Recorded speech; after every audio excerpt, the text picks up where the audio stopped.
ready? You ready? Okay. Okay, we're going to go ahead and call this meeting to order at 6:05 p.m. Allegiance. So, would you like to lead us in the Pledge of Allegiance? We would be honored if you did.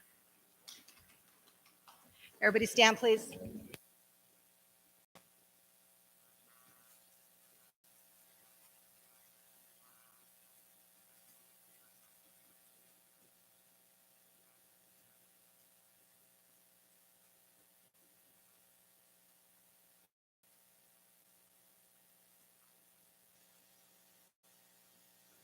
Always playing nice, Mr. Jane.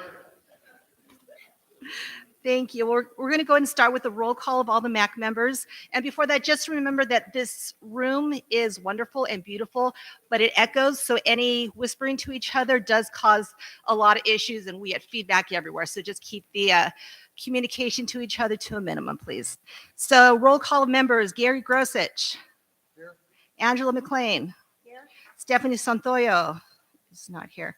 Diane Mendez is here. Ana Paredes is not here. Teresa Escoto? Here. All right. So we're going to go ahead and start with the agency staff reports.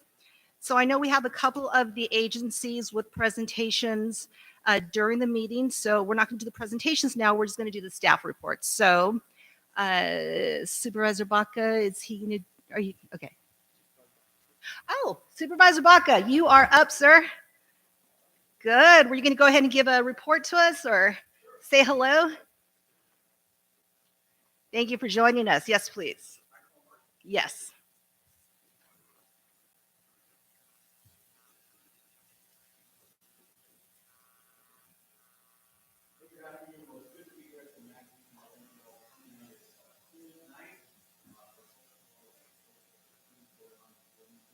Just want to give you some quick updates, things going on in Bloomington. So right now, Kessler Park reconstruction is under construction right now. We're getting really, really close. I know that Bloomington Little League and Olive Branch are very, very excited about it. I know that March 8th, we're going to have a ribbon cutting in conjunction with the Bloomington Little League opening ceremonies. We're doing the snack bar. We're adding some walkways. We're adding Wi-Fi, which is unprecedented at Kessler Park. So it's going to have Wi-Fi for the community. And then soon there'll be a gate put up. The gate's going to take a little longer. We're waiting for the supplies to come in. We just recently, actually today, allocated $75,000 for benches in Kessler Park to do some improvements. We have some good news. We were awarded Safe Routes to School grants for Mary B. Lewis and Smith Elementary. So there's going to be some sidewalk improvements in those communities. Just a bad, recently we just got a grant of $6.5 million for septic to sewer on Valley Boulevard in Bloomington. It was a SCAG grant. The state of California just swept that money up.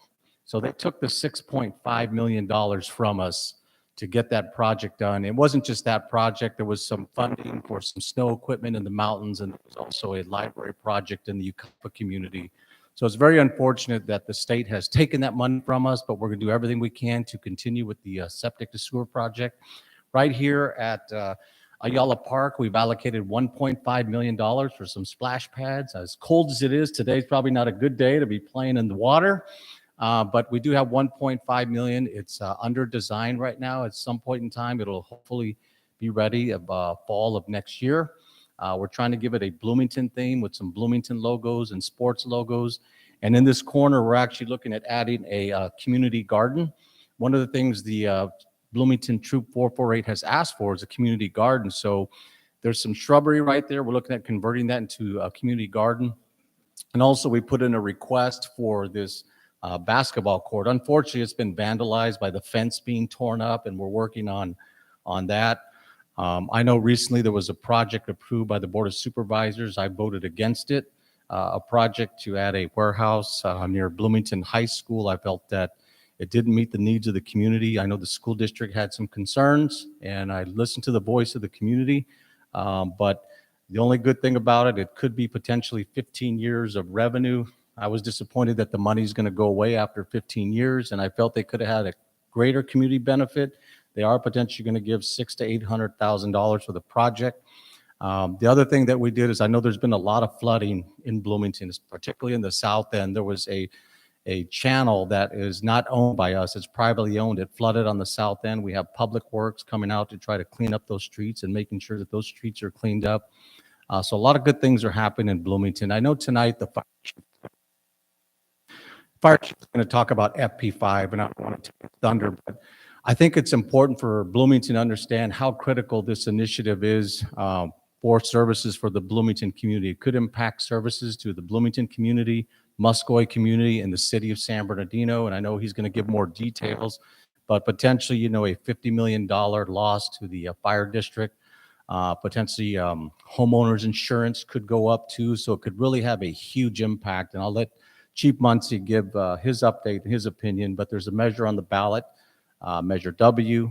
It's not in my community. I can't vote for it, but for those of you that are registered to vote in Bloomington, Muscoy, San Bernardino, you are eligible to vote for that initiative. It's, in my opinion, it's a bad initiative, but just wanted to give you that quick update. And thank you all for being here tonight, and appreciate Mac being here. And you guys have a great meeting. Thank you so much. Thank you, Supervisor Baca. Next, do we have a state legislative update? No. Okay, so is CHP here? All right.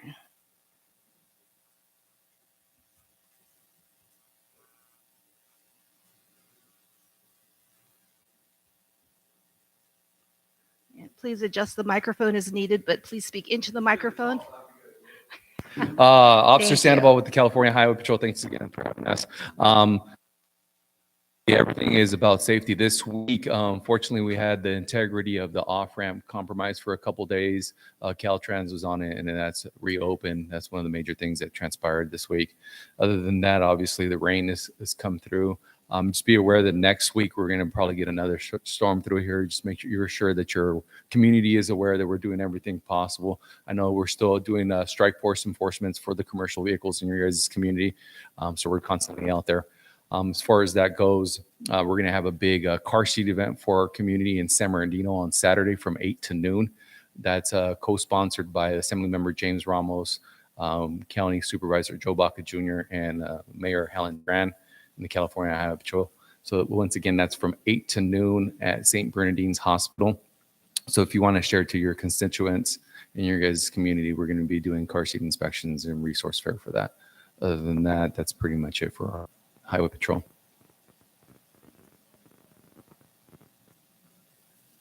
Thank you. Appreciate you being here. So next we have code enforcement. Is code enforcement here? Guillermo?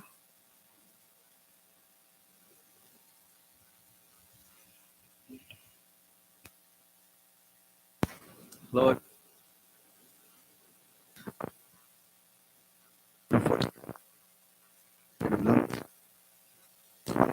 Some contact information for code enforcement if you have something to report or something of concern. You can call us. Our phone number is 909-884-4056. Our office is located at 268 West Hospitality Lane, 3rd floor. And our office is open Monday through Friday from 8 a.m. to 4:30 p.m. So if you have any concerns in your neighborhood in Bloomington, maybe you're worried about a neighbor who has some trash or junky car or whatever it is that you're concerned about, you can always give us a call. We'll come out, we'll take a look, we'll do our inspection, we'll make contact with the owners, and we'll do our best to get everything resolved in a timely manner. I know there's been a lot of erosion recently with all the rain, so code enforcement's been pretty busy with that. We're getting a hold of some of the landowners here, telling them they need to put in erosion control measures so it doesn't continue to happen.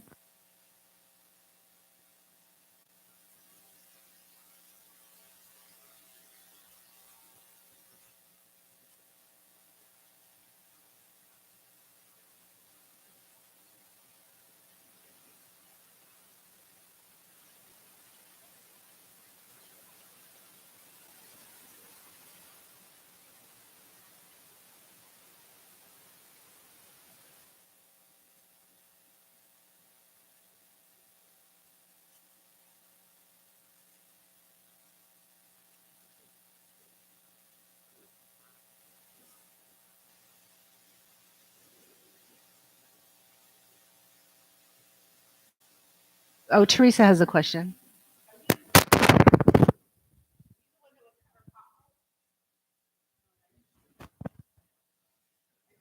Public Works.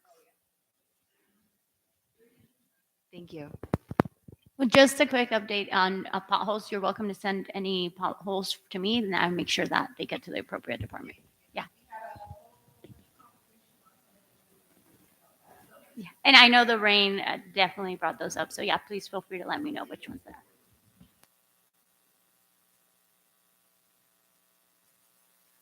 Yeah, as we're getting the microphone fixed, Colton Joint Unified School District, is Israel going to come up and introduce? Very good. So give us a second while we're fixing the microphone. That way those listening on live stream can hear as well.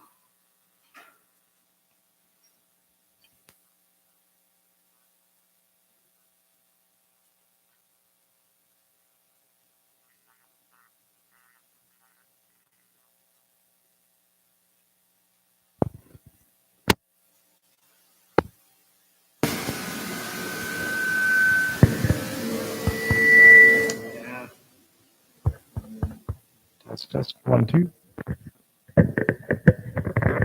Is it working okay, or do we need to hit one of the microphones from here? Can you hear me? Good. Good evening, everyone. My name is Israel Fuentes, one of the board members for Colton Joint Unified School District. And today I'm going to introduce our superintendent. He's out here today. We're going to be sharing with you some information of, and I'll let him tell you guys. So I'd like to introduce you to our superintendent, Dr. Frank Miranda. Thank you. Thank you, Mr. Fuentes, and good evening, Madam Chair and Council. It's great to be here this evening with all of you, and the members of the audience, and also online. I know we have folks there. I also acknowledge we also have Board Member Dan Flores here this evening. I know you probably said don't do that, Frank, but he is one of my bosses, so I do want to thank him for being here this evening, staff members. But I'm honestly just excited to be here this evening with all of you to share some of the things that are going on in our district, and hopefully be brief about it. But we're doing so many great things with our students. I am the proud superintendent that represents over 20,000 students. We service preschool to adult school in our school district with over 30 schools. Many communities, as all of you know, not just Bloomington, Colton, Grand Terrace, Loma Linda, Rialto, Fontana. We service quite a large geographic area, and demographically, the amount of students that we service in our wonderful district. And I wanted to share with you that today was an incredible day in our district because we had our second community cabinet. And we'd love to have the BMAC there to attend. I know, Gary, we've invited you several times, but all of you are invited to this gathering that we call Community Cabinet. We bring community partners to this event where we highlight our students. We have our career pathways. In fact, all of you have been so proud. At Bloomington High School, we have an award-winning virtual enterprise team that's going to New York City in April to represent Bloomington High School, Colton Joint Unified. And these young folks put together a business plan, and they present it not only here at the state level here in California, but we're selected as one of the top teams to go represent nationwide. And this is like year 4 in a row that our students get an opportunity. So think about that. They're going to be in New York City in April. I'd love to go with them, but I don't think my board's going to let me go. But it's just amazing. And so that's part of what our career technical education programs that we offer, not just at Bloomington, but in all of our high schools. We have a tremendous amount of our career pathways. We also had Colton High School Heal Pathway, which is focused on the medical field. So we have students that are being certified as clinical technicians, clinical nursing technicians from these programs. We also have another program I want to highlight here at Bloomington that we started this year, where students can get their AAs, Associates of Arts degree, with their high school diploma in 4 years. We have, I think, 30 students enrolled in that started this year. We have great relationships with our community college folks. So we also had our kindness ambassadors present, and these are our students from Cooley Ranch who started this program right during the pandemic to deal with depression, anxiety, to deal with the social emotional piece. So we had they put together an incredible presentation, a dance, and when you hear these kids and what they're doing, they're performing, it just, your heart lights up, and that's our why, why we do what we do. And so today's focus in our community cabinet was all about wellness, not just social emotional, because we know that's so important for our students. I also wanted to talk a little bit about the vision. We have a strategic plan that we've implemented for the last several years in our district. We call it the design plan, right? Which is our strategic plan in a sense. So with the vision that the board has approved, our North Star. So our motto has been the last several years is keeping students first, achievement, equity, and wellness. And so our design plan is built on three pillars that we feel are going to get us to our North Star and have high student achievement. And those pillars are professionalism, professional learning, and equity. So what that really means is that, when we focus on these three pillars and we based everything we do, our design plan, our vision, and we focus on those pillars, we're going to get to high levels of student achievement. And we have some very ambitious goals. I have challenged this year all our schools, all our principals, every district knows this, and they repeat it. You hear it left and right, 10, 10, 95, 95. Everybody knows that those are our goals for this year. You got to have goals. We have a growth mindset in our district, but we have goals. 10, what that means for all of you, 10, 10, 95, 95, thank you for asking. No, it means that we want our students to increase 10% in reading, English language arts, 10% in mathematics. You know how important math is. 95% attendance rate. We know that during COVID and even the coming back was very difficult to bring back kids to school.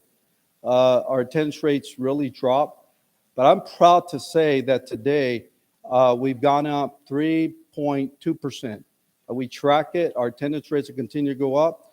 A lot of our schools now are close to 95%, which is our goal. That's why you see the 95% attendance rate. And as all of you know, or if you don't know, schools are funded not by the number of kids that are enrolled in your school, but they're funded by how many kids show up. So if you have 100 kids, as a simple example, 95, they're only showing up 95% of the time, you only need to get 95% of the funding, not 100%. But we got to meet the needs of 100% of all the students. That's why attendance, not only for academic purposes, kids that don't go to school can't learn, obviously.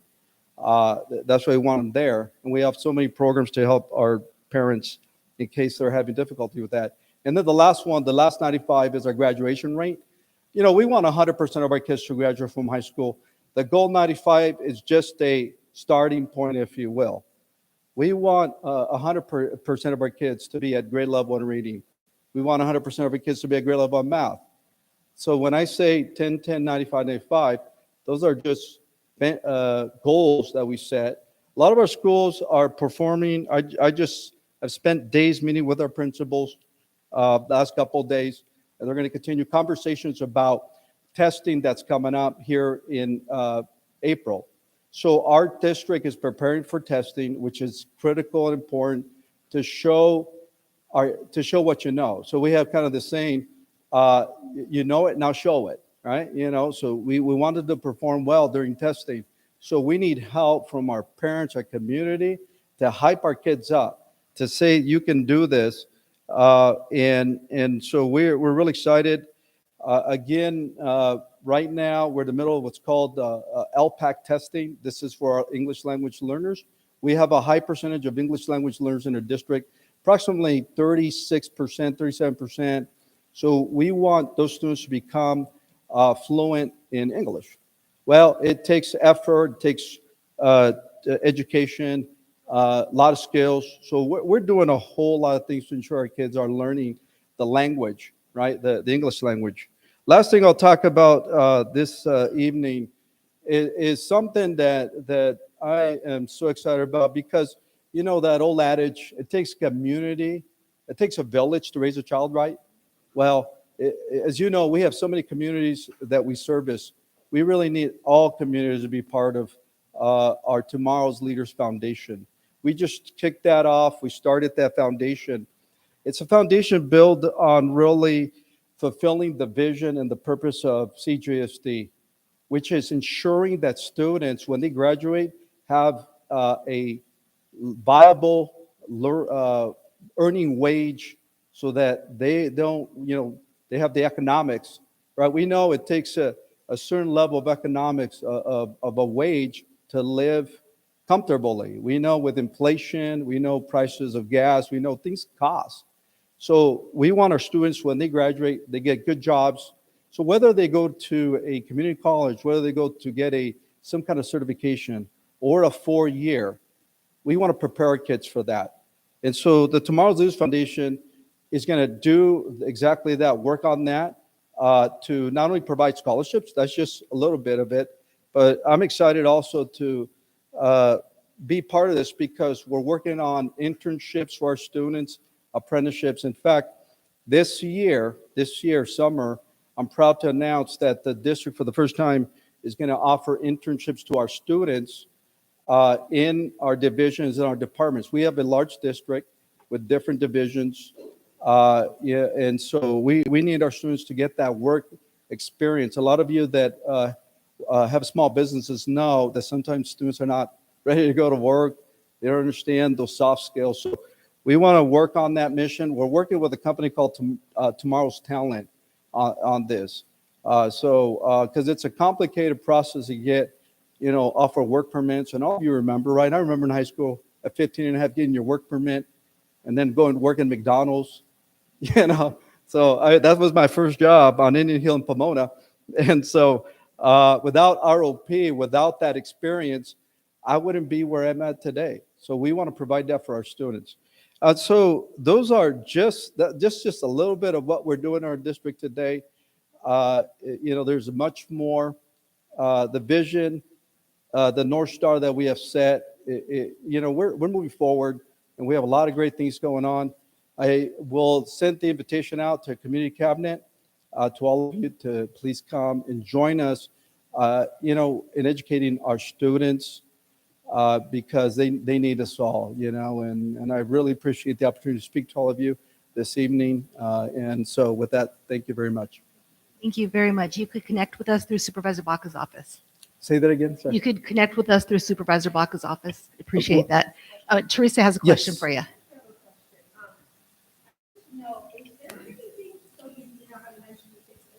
Teresa, we ask you to turn on your mic. Thank you.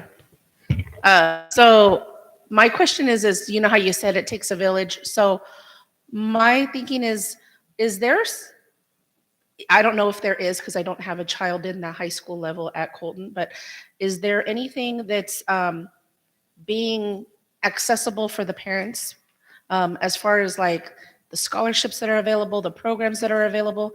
The reason why I ask is because sometimes I hear a lot of people saying, I didn't even know that. My tell me, sometimes the child either themselves or you is maybe, and maybe they don't want to approach somebody at the school about it. So is there anything being done at the local schools to educate the parents on these programs that are available to the children? Yeah, I appreciate the question. Absolutely. All the high schools, so, you know, we have 3 comprehensive high schools. They have information nights. They also have FAFSA nights for financial aid and scholarships. And they do what we call flex, which would be in person and also online virtually. So those are offered to the parents. I will say this, that we do need to do a better job of it.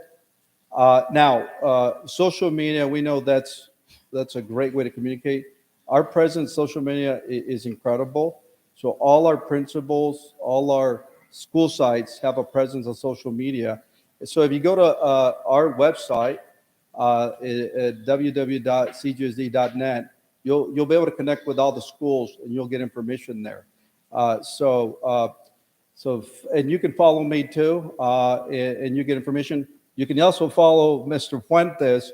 I promise you, he has all the information out there. He puts it out there. So that information is there, but I will admit we still have to do a better job of it. And one of the things that we're going to roll out in a couple of next month and a half is our new website. And it's going to be a little bit better user friendly, so you can go there directly because you don't want to click 100 times to get the information. And as I look at our communications director, Orla, I've been pushing that because you're right. That information, is valuable to our parents. But we do have the workshops, the FastBall workshops, and then those information nights early on. And also we want the juniors to do it from the junior year, not wait till you're senior. Start looking into it when you're junior, your child's a junior.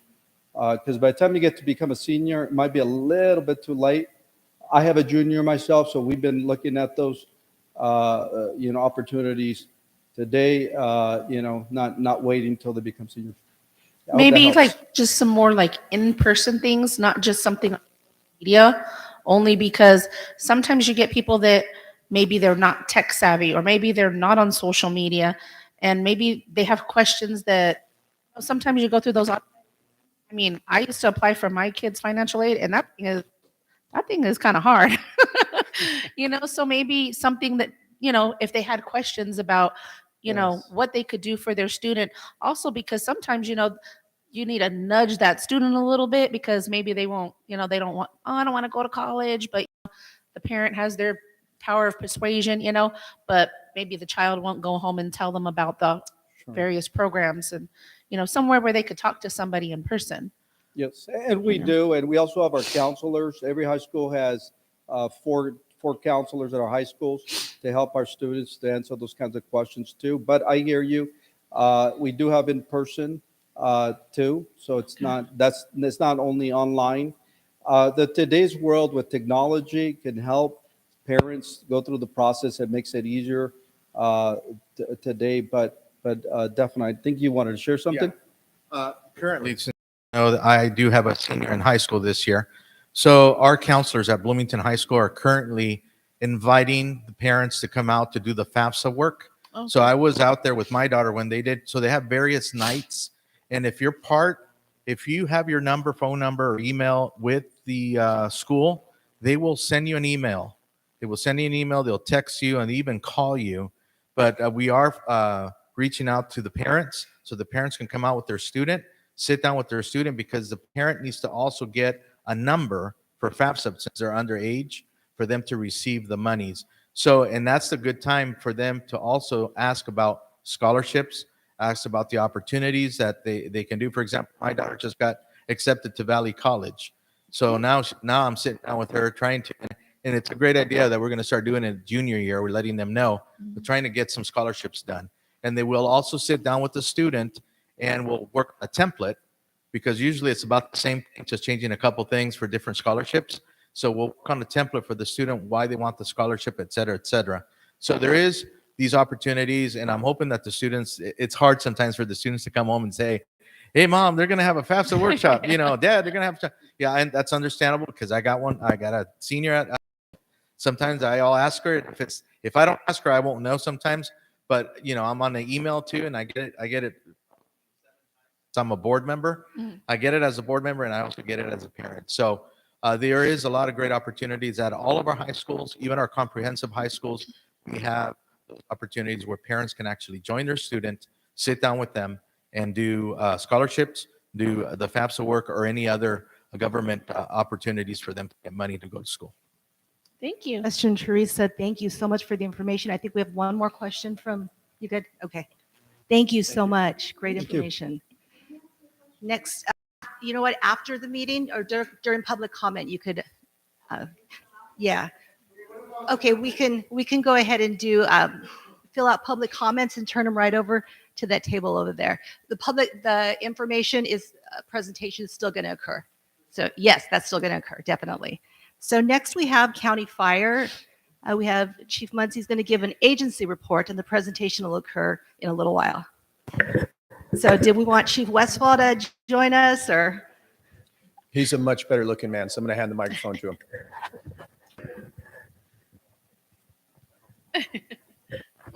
I want to take the chief spotlight.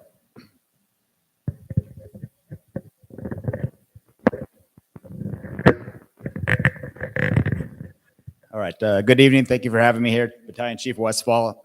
I oversee Bloomington area. If you haven't met me before, but a couple of things I'd like to cover. I'll keep it short because I know we have a big presentation. But our Bloomington Fire Station has been very busy. I know last time I talked about the fact that the construction on the Cedar overpass has been kind of an issue for getting over in a timely manner for emergencies on the south side of the freeway. So I think it's working pretty well. We have used our computer dispatch to slow down the speed limits going over the bridge that in relation to how fast you really are going now. And that's allowed our fire station on Slover to pick up some of that area. So you're still very well protected over there, despite the fact that the bridge is a little bit slower, especially during business hours with the traffic. So that's been a pretty good success so far. Another thing that's been updated since last time, I know I spoke about the security gate project at the fire station.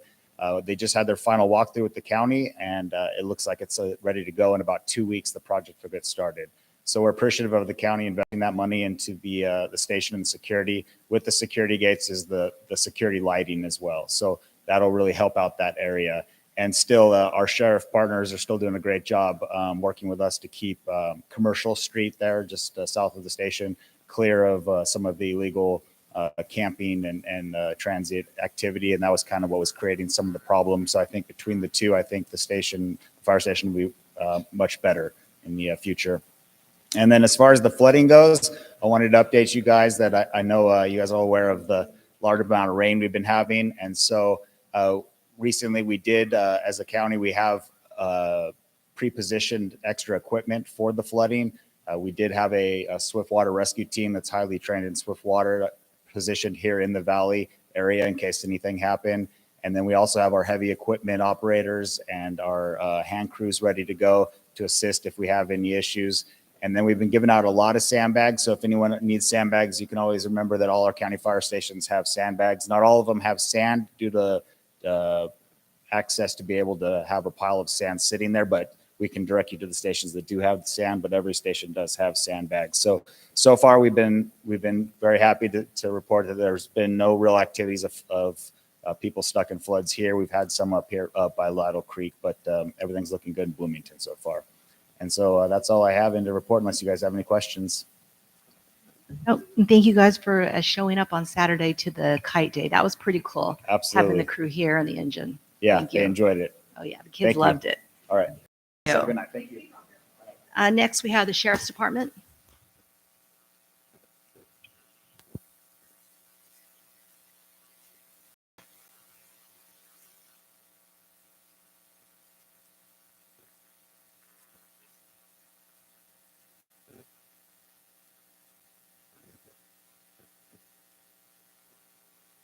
Evening, everybody. I'm Sergeant Jose Ruiz. This is my partner, Deputy Nick Nunez. You've probably seen him out there in Bloomington with that beautiful new car.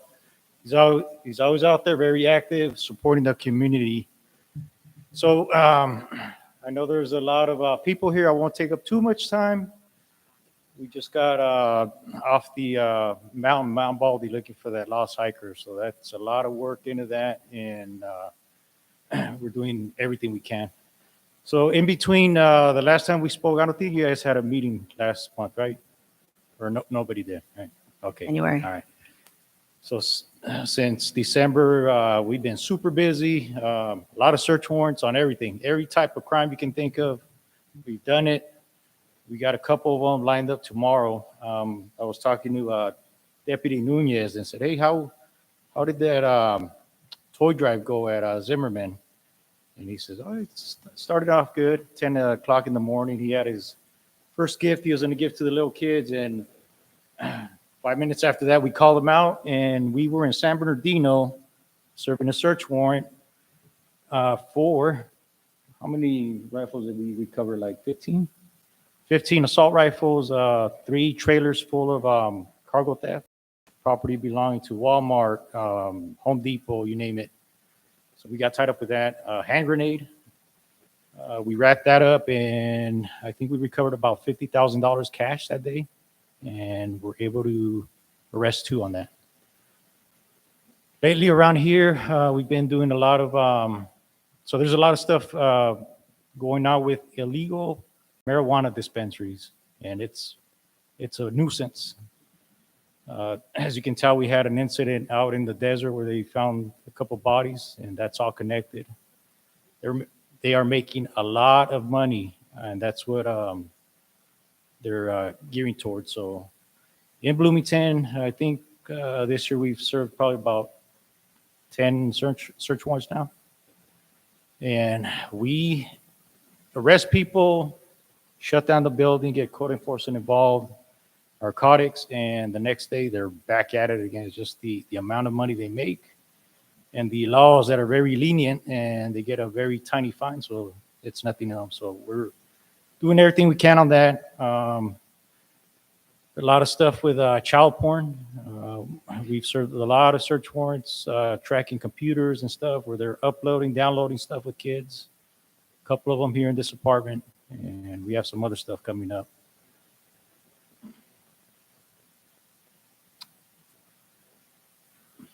There's just so many more, and I don't want to tie up too much of your time. If we were to kind of discuss that, you guys wouldn't be able to sleep at night. So if you look at his chest, we have these new body-worn cameras. They're fairly new. The other day, we have to track them. We have to track every incident, put a crime report number on it. The other day, I had a chance to go through mine, and it was like a 2-hour block on different clips. And I was telling these guys, I said, man, we do a lot of dangerous stuff. So I'm going to let Deputy Nunez talk about some stuff. And if you have any questions, then we can wait till after, or we can answer them now. Okay? All right. After. All right, cool. Thank you. Good evening. Like I said, I'm Deputy Nunez. So Sergeant Reeves, we do a lot of stuff, a lot of things that, stem from here in Bloomington. A lot of different investigations, that various things. I know, I said, me being the Bloomington deputy, I have to deal with the transient problem here in Bloomington, the transients going to Zimmerman Elementary School, and I hear things, with the kids seeing transients walk around naked, with drugs and all that stuff. And again, we want to protect the kids, right? They shouldn't be seeing that stuff. So I'm there, patrolling the area. We're working with Howard, who bought the houses there, and, working with them to demolish those houses faster, put on some sort of gate. That way the kids are protected. What else? The dispensaries, again, like I said, those bodies found in the desert regarding with the drugs, and said the dispensaries down here, they make lots of money, close to like $15,000 a day, and so we're working on a lot of those, shutting those down, okay, because a lot of that brings bad people to our community here in Bloomington, right? So we do a lot of things. Hopefully you work with us to help, patient with us. Sometimes it doesn't look like we're doing much, but we're doing a lot of things behind the scenes. So yeah, I guess we'll hold the questions. Exactly. After. We appreciate all you do. Do we have any questions from the board? Mike. Glad to see the motorhomes are no longer by Zimmerman. That was a big concern. I had mentioned it to Teresa as well. We were concerned with kids walking to school being smashed, or just anyone. So it was good to see that they're not there. Mm-hmm. We got them out now. I think it was this week. Thank you. Thank you. Yeah, that was a big concern of ours. So thank you. Thank you very much. Thanks for all you do, and stay safe. One last update. So Deputy Peraza, the female that would come and give classes, she got injured chasing somebody over a wall, was out of commission for a little bit.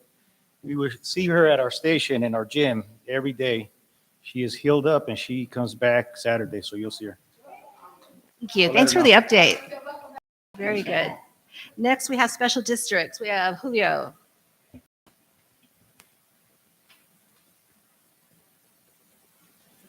This is Julio Angel. Julio is the first name, Angel is the last name. That's correct. Good evening, everyone. My name is Julio Angel. I'm a member of the team here at Bloomington Parks and Recreation Special Districts. Aaron couldn't be here tonight. He asked I can stand and give his report. So kite day this Saturday, pretty good, awesome. So it was a great turnout. The weather gave us a break and it turned out to be a really, really nice day. I want to thank all our county and community partners that joined us, and it was a great day in Bloomington on Saturday.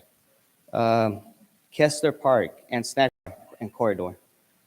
We are getting close to that project, and hopefully we can get a break from the weather, and it's going to be really nice. Can't wait to see the final product. We're all super excited. Ayala Park fence, which is this black one right here, got vandalized. The fence contractor will be here this week coming up, and he will repair that basketball fence. So that's on our agenda. Ayala Park zip line. It was down for a while, and we finally got it fixed in early January last month. So it's up and running right now. February. For this month, district staff will be dedicating to getting all 4 fields at Kessler ready for Little League spring season. We are looking forward to opening ceremonies Friday, March 8th. Recreation staff will be working on 2024 program schedule. We're currently working on that for the whole year. We are now taking registrations for micro soccer. Ages is 4 through 7 at Ayala Park. We currently offering dance class and cheer class, and you can register online or call our office at 909-677-0066. Upcoming classes for April. We got Bloomington Fun Art class for the youngsters. And we have beginning Spanish class as well. That will be coming in April. I'll be the teacher for that class. I'm excited. Youth flag football. That's also coming in April because we usually start it in October. So we're going to try to squeeze it in April, where it's nice weather and get more participants. And we will also be having in April co-ed softball. That's coming up too. So a lot of good stuff. And all that stuff will be posted online, or you can call our center. And registrations and banners will also be in our park areas, at the entrances, Slover and Kessler. Any information, contact me or Aaron. Any questions? Do you have any questions here from the board?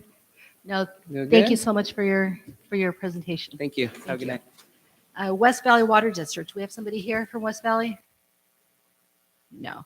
Okay, we do have a state legislative representatives here. So if you want to go ahead and come on up for your update.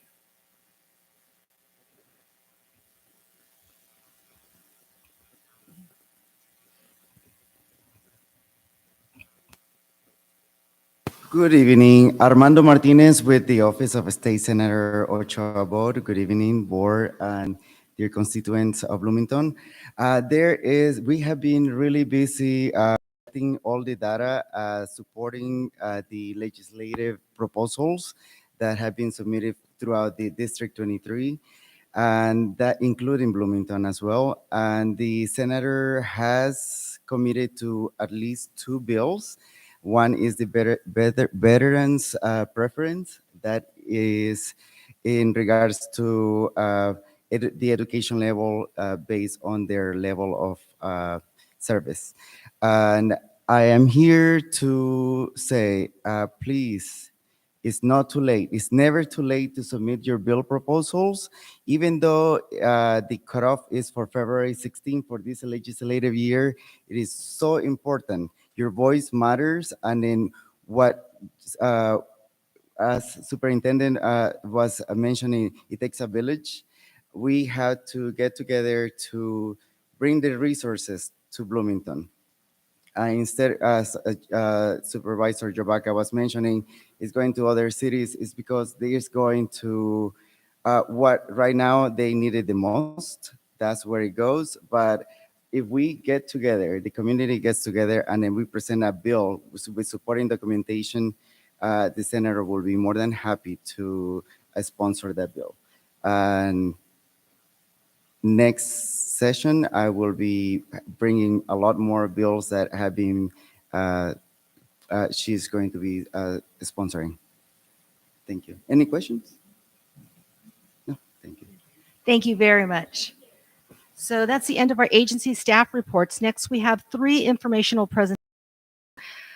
We have a lot of information to get through still. So we are going to have Zimmerman Elementary project update. So the Colton Joint Unified School District Superintendent is going to come on back up and give the presentation. Okay, very good. And so remember, during the informational presentations, after the presentation, the board can and probably will have questions. For the public, we have our public information or public comment cards that you're welcome to fill out, and you can have your time for public comment. But any questions will have to be after the meeting. We'll have people hanging around here from each presentation. Will your representatives be available after the meeting? Make ourselves available. Okay, because after the presentation, it's just the board that makes comments or asks questions, and the public, if they have comments or if they have questions, they'll ask afterwards. So thank you so much. Okay. Is there, I think we have a presentation. There we go. All right. I don't think I have a clicker, so I can. Okay.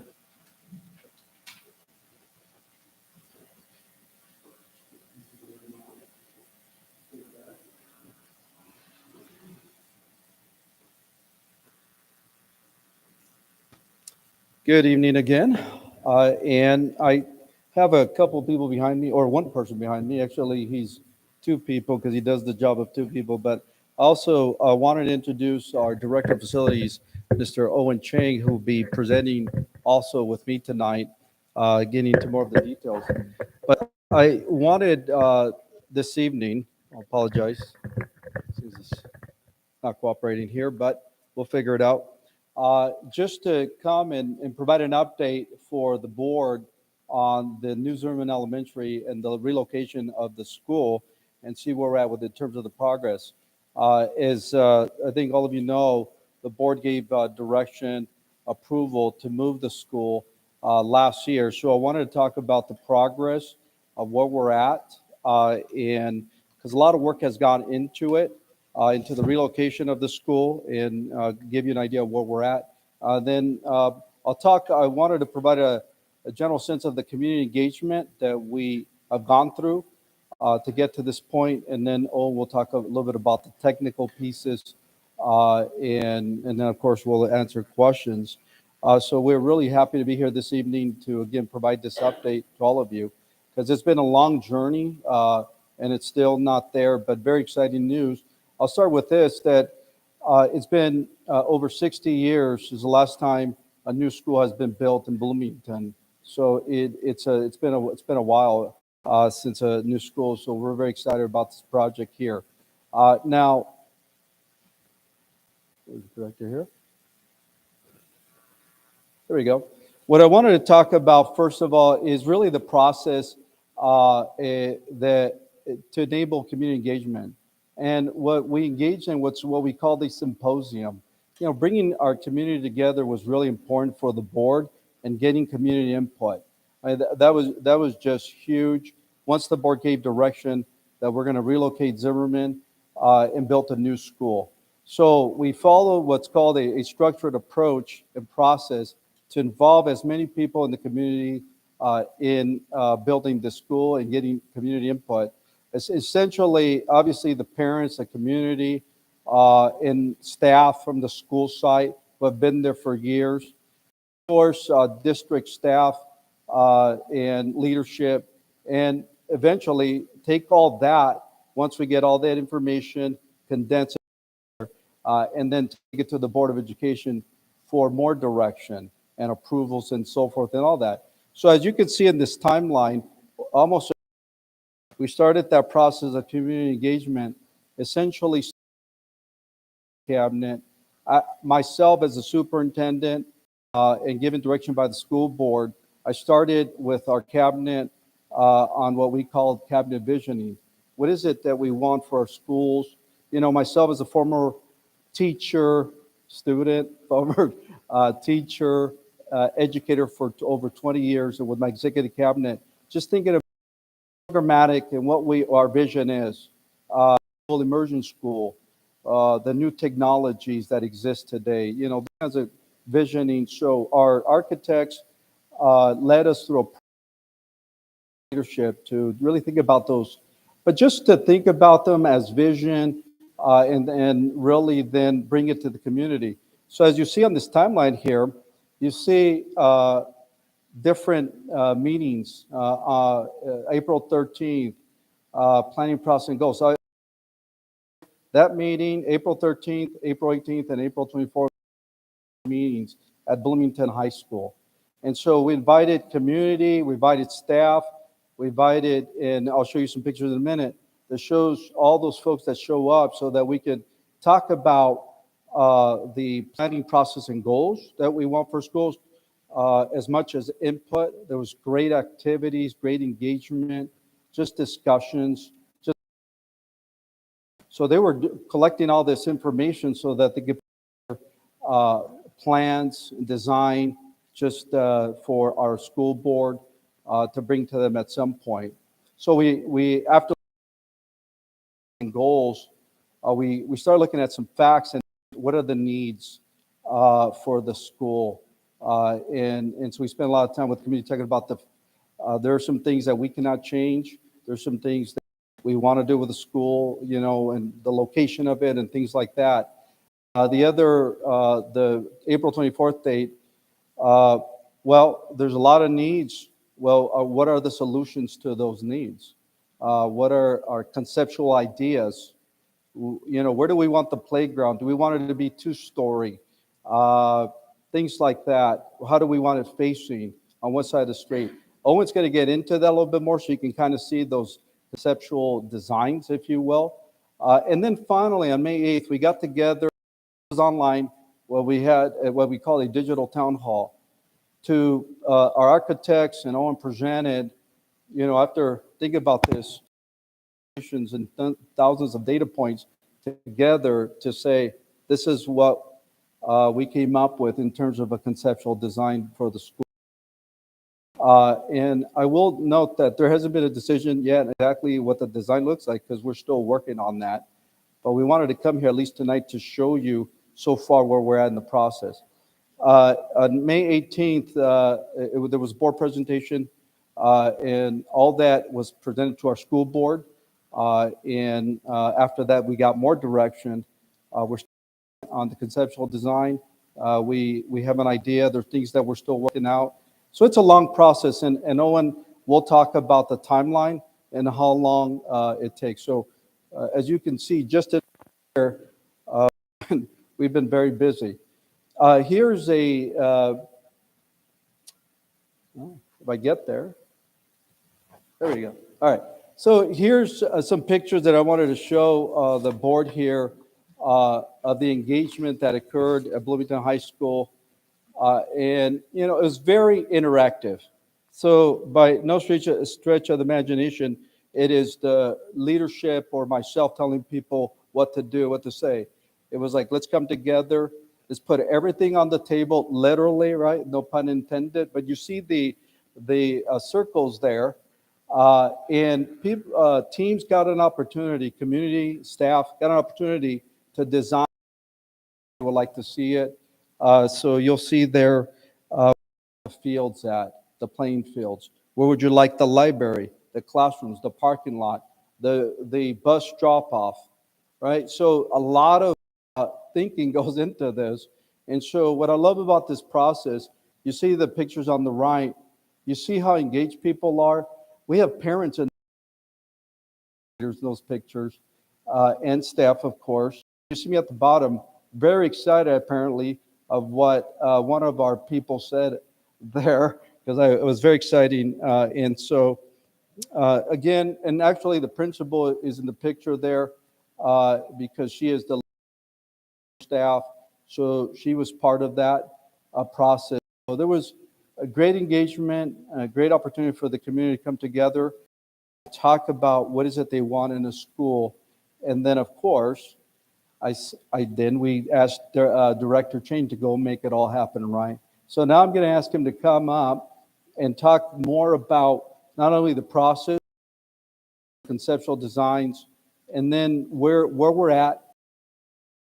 So let me turn it over to Director Chain here.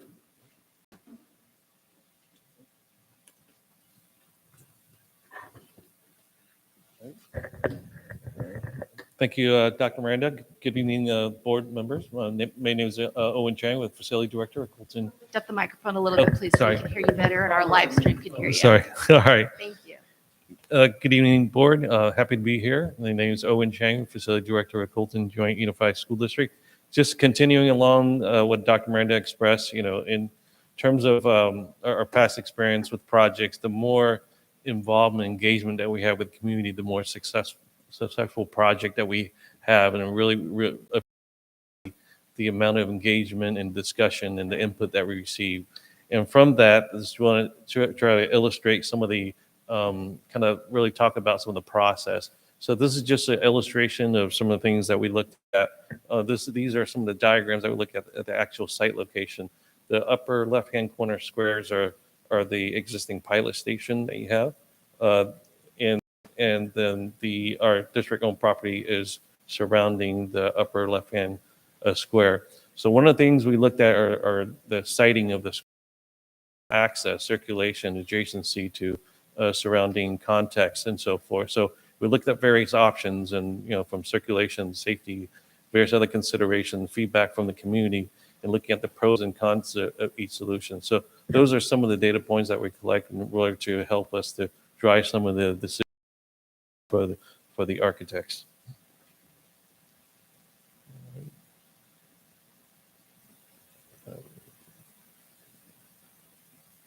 All right, thanks. And again, this is some additional conceptual design.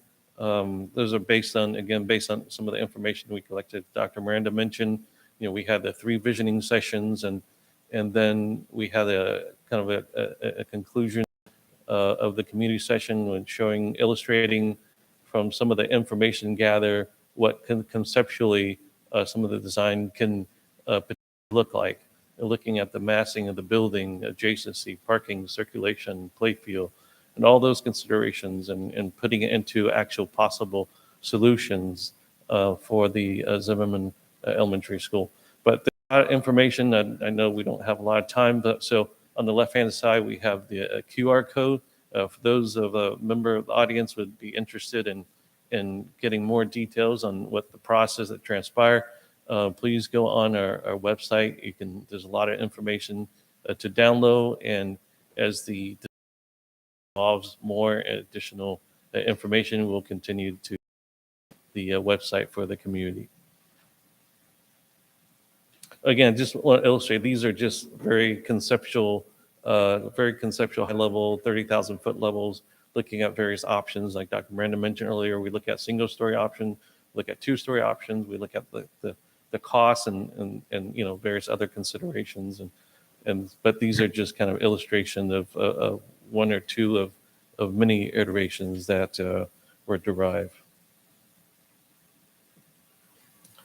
So what's next? So again, Dr. Miranda, as Dr. Miranda mentioned, we're continuing our design process, working with the architects, working with school site, not just administrators, but we're working with other support staff, like nutrition services, maintenance and operation. Everyone has their expertise in terms of getting their input and information to design the state-of-the-art facility that really not only needs the curriculum, but are easy to maintain and environmental friendly. And so all those considerations, we're continuing to work with architects to develop a design, and which includes things like speaking with Native American tribes and expressing their concerns. We have several meetings with the county to look at traffic, transportation, about pedestrian circuit. And the other study that we are required to do is Delhi flower-loving sandfly.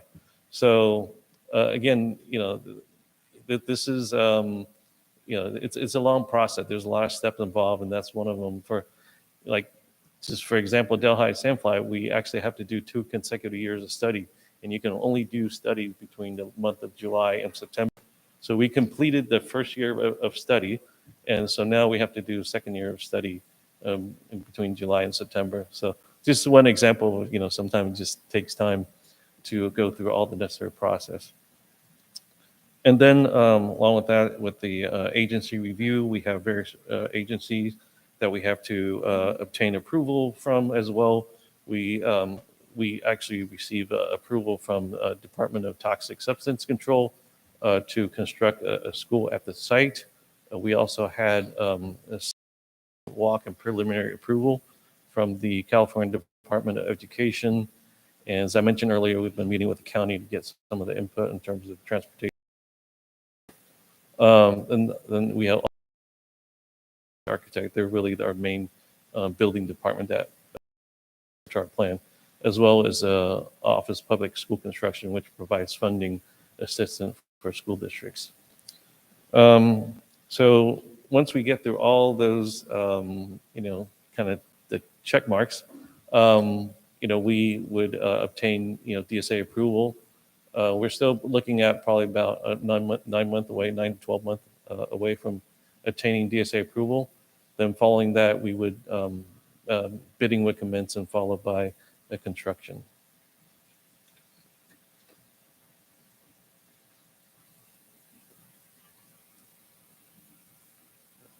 All right.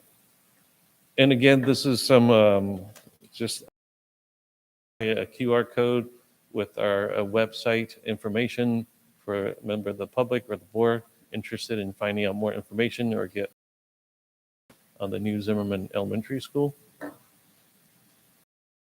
And then I will turn it back to Dr. Miranda. Thank you, Director Chang. And as you can see, a lot of work, a lot of planning, still a long way to go here. Our goal is, and the board's goal is to deliver a school, state-of-the-art school for our students. The community deserves it, our students deserve it. And so we're going to do everything we can to ensure that this safe, welcoming environment, they come, that they're proud of for a long time serving this community. And so with that, you got a lot of information this evening, and we're still a long way here. And so with that, I'm sure there's some questions. So Owen will be here and to also help me with any technical stuff. But Okay, so the questions will come from our board right here. I'll go ahead and start. So you said the first, let's see, slide number 2. You said the board gave approval for the sale and relocation of Zimmerman. The board, as in the school board, the board of supervisors, which board? our school board. The school board. Okay, so the school board gave the approval for the sale and relocation of Zimmerman. Okay, the next slide you had talked about bus drop-offs. You're going to be talking about that. So my question is, Zimmerman is on the west side of Cedar. So there's a lot of families who walk their kids to school. Has there been any talk about how to help those families safely get across Cedar? That's a huge concern for our community. Absolutely. We're extremely concerned about that. In fact, we've talked about a couple of things. One, our district offers free transportation for our students. So busing, so ensuring that we locate bus locations for our students so they get there safely. That's one. We've also talked about moving some of our boundaries, so to ensure keep the schools that are local, the students that are local. I apologize. I'm hearing something, so it's kind of. Yeah, if there's any chatter, then it's difficult whenever there's chatter. So we always ask the audience to keep any comments to themselves for right now. So that's definitely been a concern of us, but the bus routes, also so possible boundary changes so that we have more of the students go there that can walk there to school, keep it safer for them. You heard we're working with the county to safe routes, those kinds of things. We've been in conversation with Supervisor Joe Baca I personally have had conversation of how do we address those issues for our students. So he's been more than happy to meet with me and us and staff to address that. So we're going to be working with him on that too, because it's a county also issue, and so we're in conversation with them too about that. Yeah, thank you. That's, like I said, that's a big concern for our community and our Absolutely. families. Back to that symposium slide, you said number 2, facts and needs. What were some of the needs? Why did it have to be relocated? That's another question that I know a lot What of us were have. some of the needs? Yeah.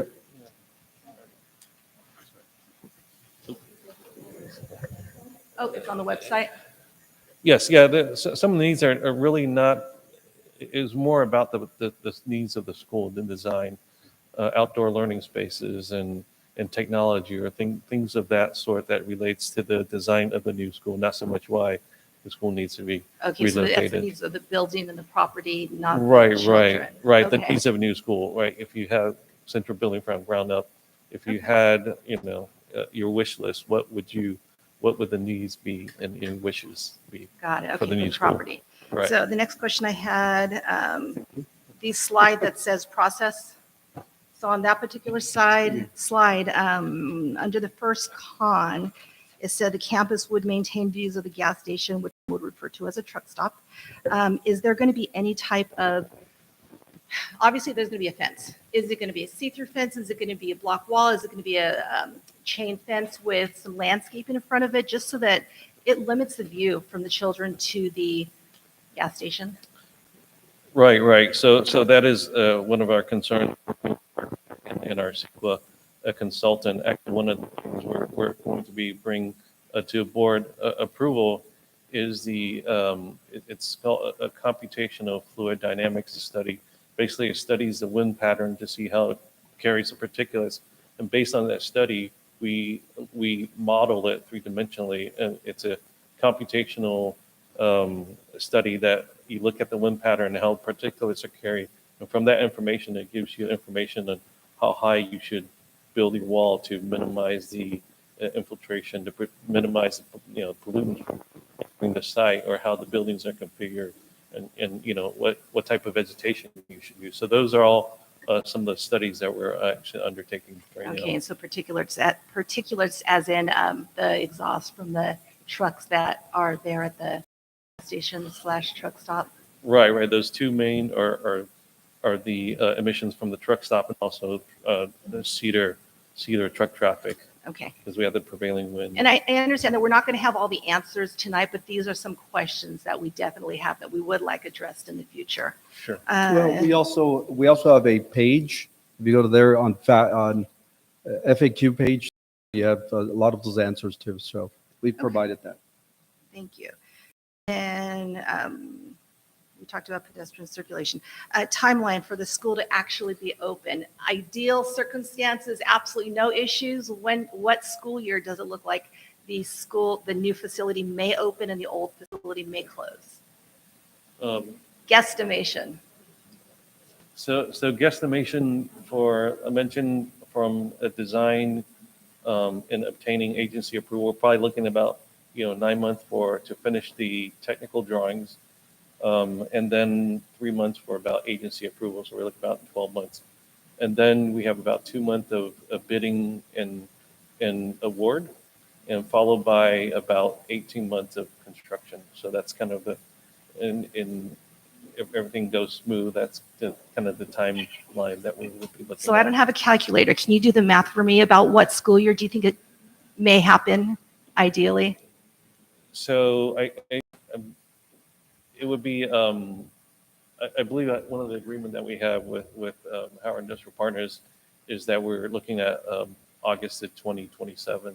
Okay, so possibly Right. 27, 28 school year. Right, Okay, right. thank you.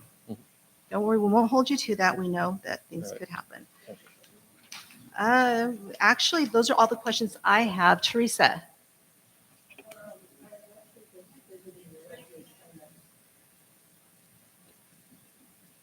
Sorry about that. I was just visiting your website, trying to go over it, skim through it real quick. So for people in the audience, I kind of wanted just to ask you, so right here, I don't know if you're able to see, but you have like facts, needs, then it jumps down to administration and site management. So obviously these two are self-explanatory.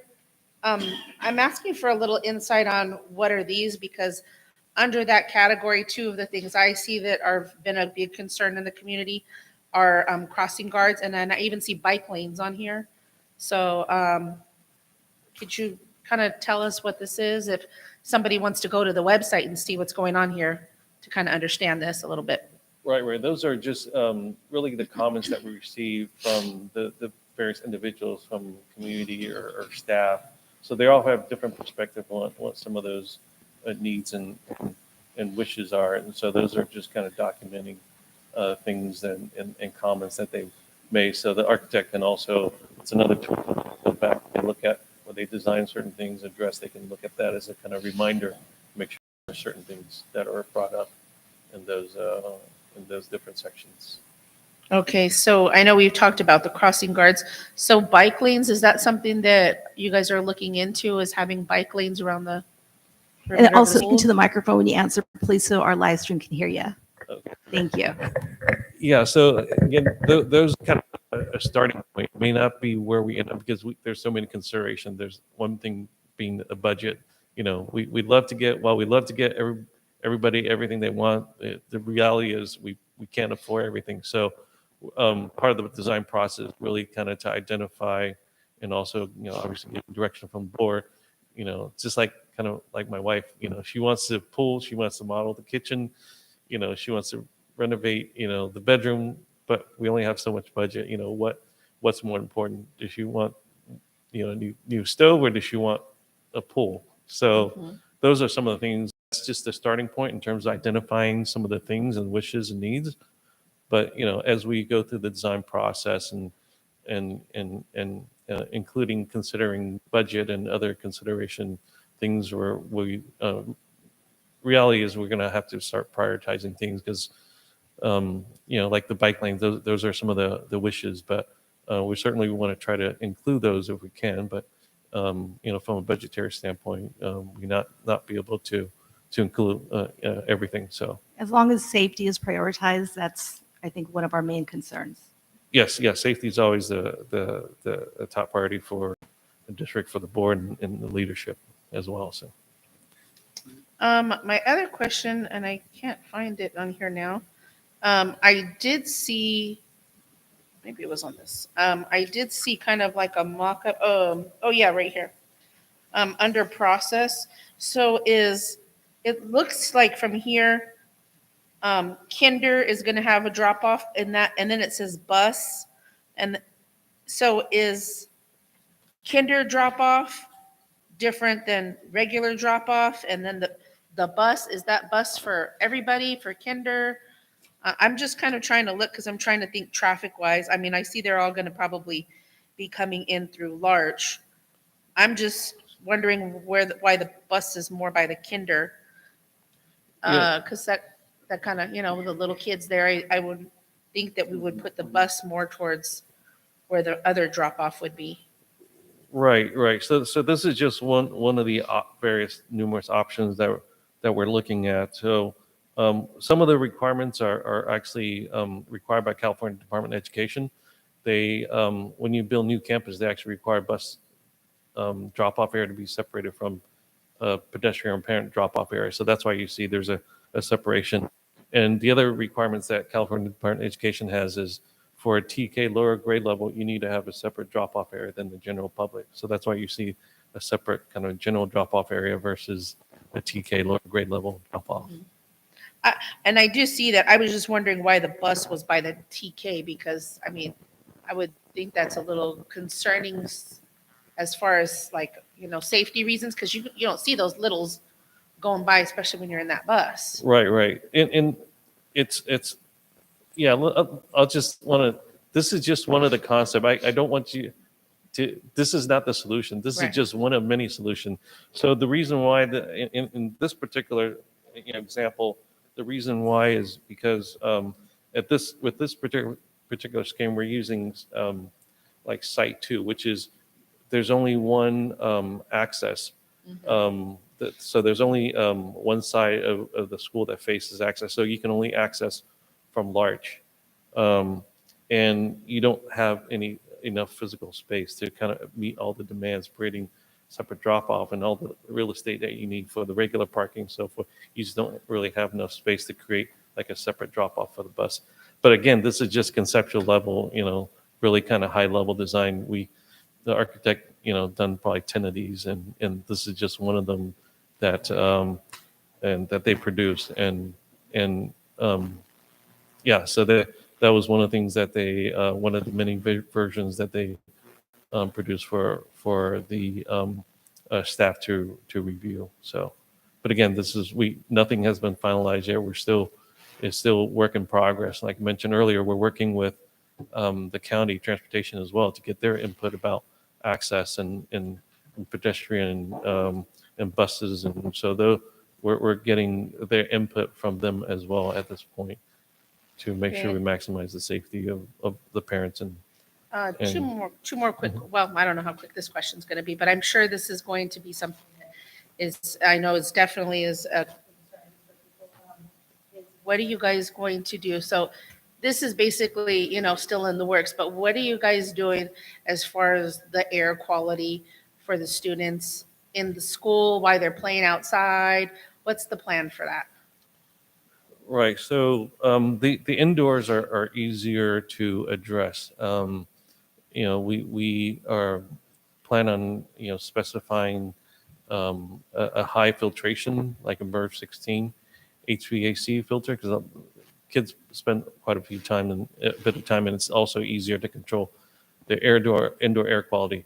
Outdoor, it's not, there's only so much you can do short of putting a bubble over the site, which we know is not possible. That's part of the reason we're doing the computational fluid dynamics study, is to see how we can strategically, by using how we configure buildings and using landscape, fencing, and other elements, to really control and minimize the amount of particulates that infiltrate into the site.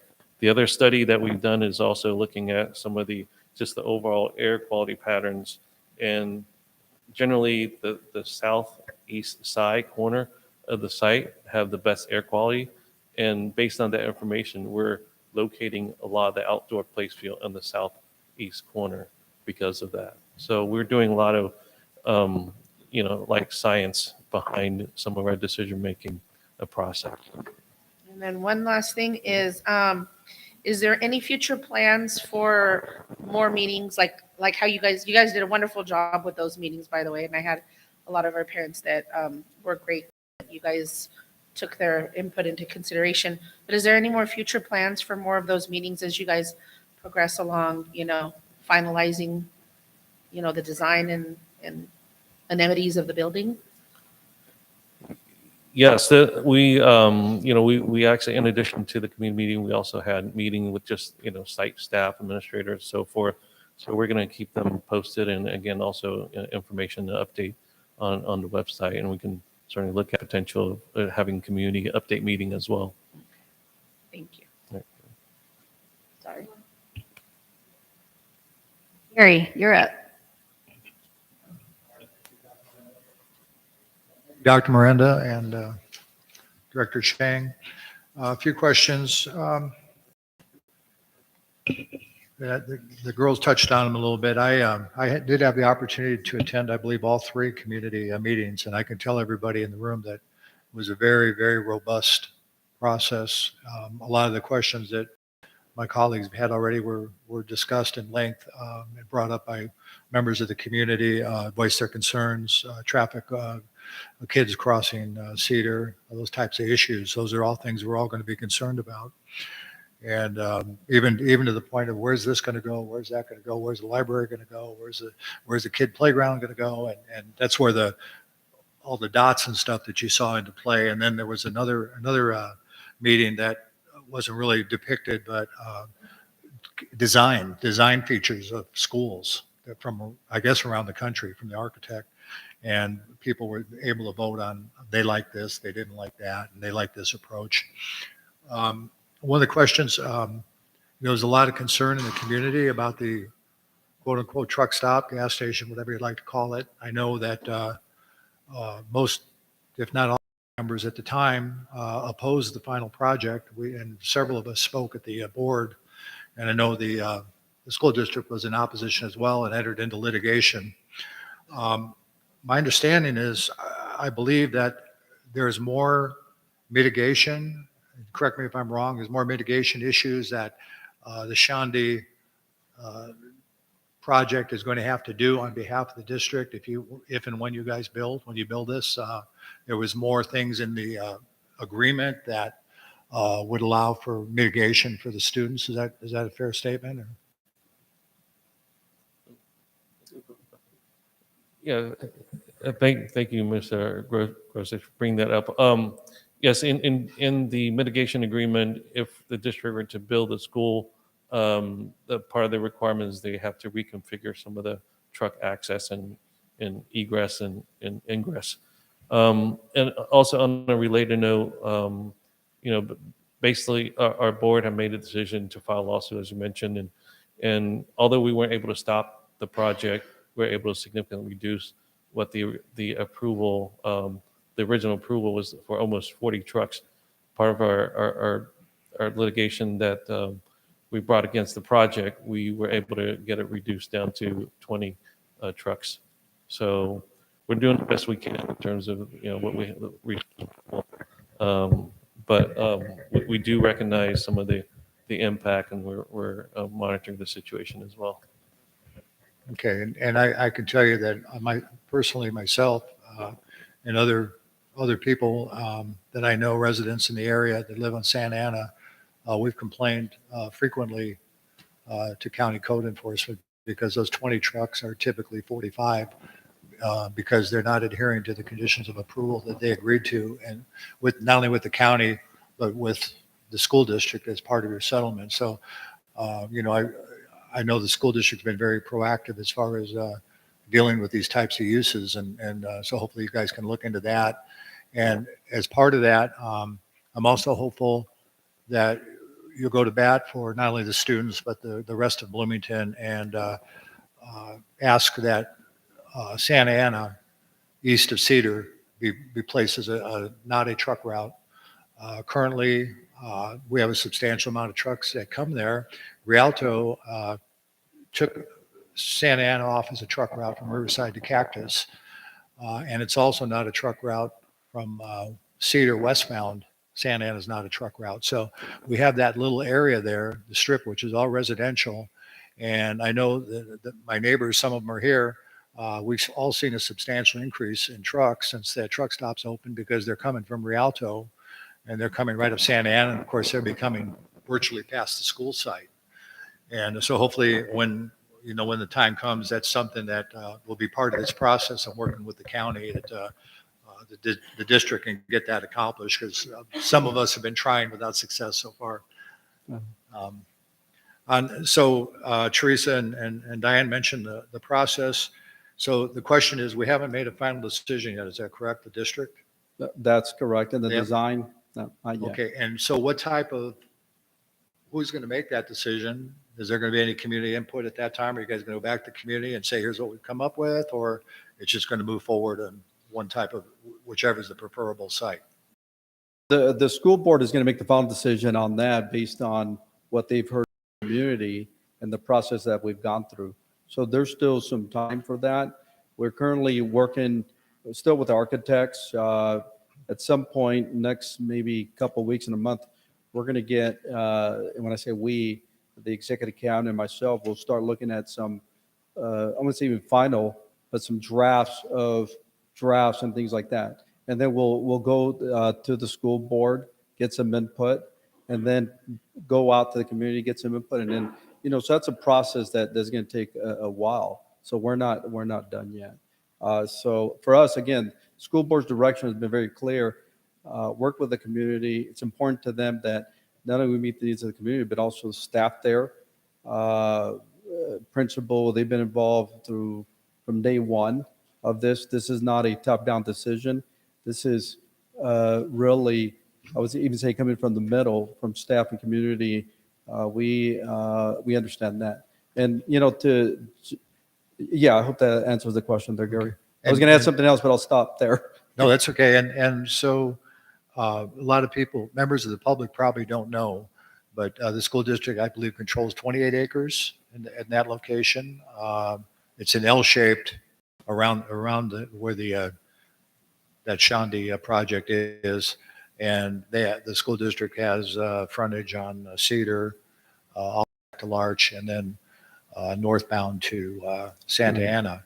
So has the district actually selected what portion of that parcel they're going to use and how many acres? Have you decided how many acres this elementary school is going to be? That's probably for Owen, I think. But Well, I think, and Owen can help me out with this, but I think we're going to use acres, exactly where it's going to go. We haven't made that decision yet.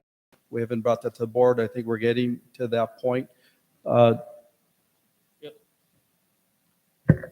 Yeah, and Dr. Miranda is accurate in terms of we're looking at approximately 10 acre, but we're also looking at the options. And if we're going to spread out the building a little bit more real estate, we might require a little bit more, real estate, and also depending on our parking and access and all those very other elements, they're kind of interconnected. But we're looking at acres, yes. okay, and air quality was mentioned, and I know that's also a concern in the community. As part of the secret process, you'll be required, if you haven't done it already, to do an air quality study. Has that been done at this point, or? Yes, just like any new project, we have to go through the secret process and do all the various air quality, traffic, and those type of studies, and those documents will be available for the public to review as well. Okay, and do you have, so you haven't done it yet, but do you anticipate that there'll be any significant difference between that location and where the crew are located? Started the CEQA process, and part of CEQA process, includes like Delhi, flower living, sandfly, and so forth. But the actual traffic analysis and study and those specific, we'll have to wait until the design is somewhat finalized and approved by the board.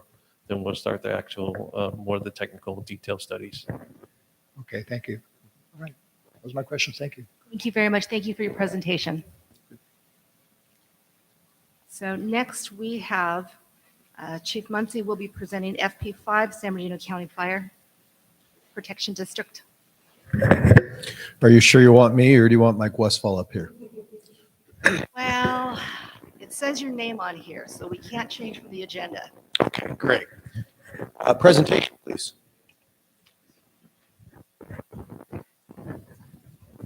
Well, I'm Dan Muncie. I'm the fire chief for San Bernardino County, but I wanted to introduce first the ex-cop. And I'm only saying that because he kept poking me in the back and telling firefighter jokes. The only good news here is he's an ex-cop. This is our local engine crew here under the Captain Bash. You guys know Mike, he's infamous, but I wanted to acknowledge him. He's your local fire chief. And then over there in the white shirt is our union president, Jim Grigoli. Thank you all for joining us. So I'm here tonight to talk about FP5, what it is, and what its impact. Now, I've been here before and spoke about FP5. Does anybody remember me speaking about this? Have you heard this presentation before? I thought I recognized you. Were you the loud one last time? Okay. Evelyn's always the loud one. Okay, enough out of you guys. Can you see the screen okay? All right. I want to thank the firefighters for sitting in the back row and supporting me like they always do. Okay, next slide, please.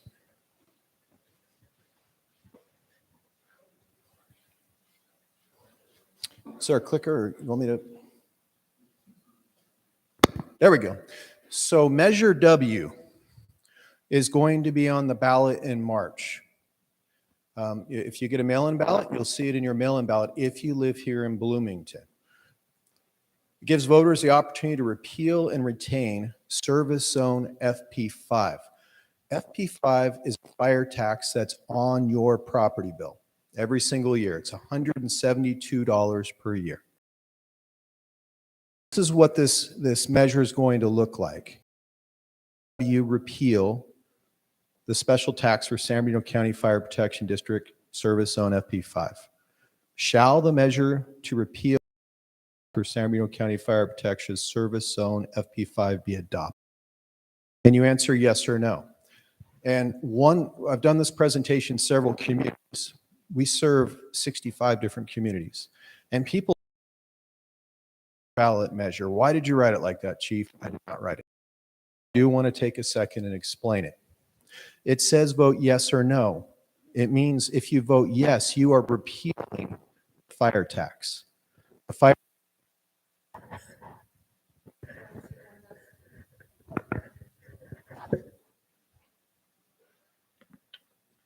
This is awkward.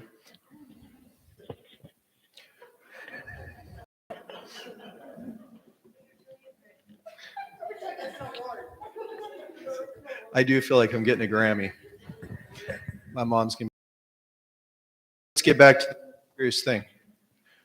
This is asking if you want to repeal our fire tax.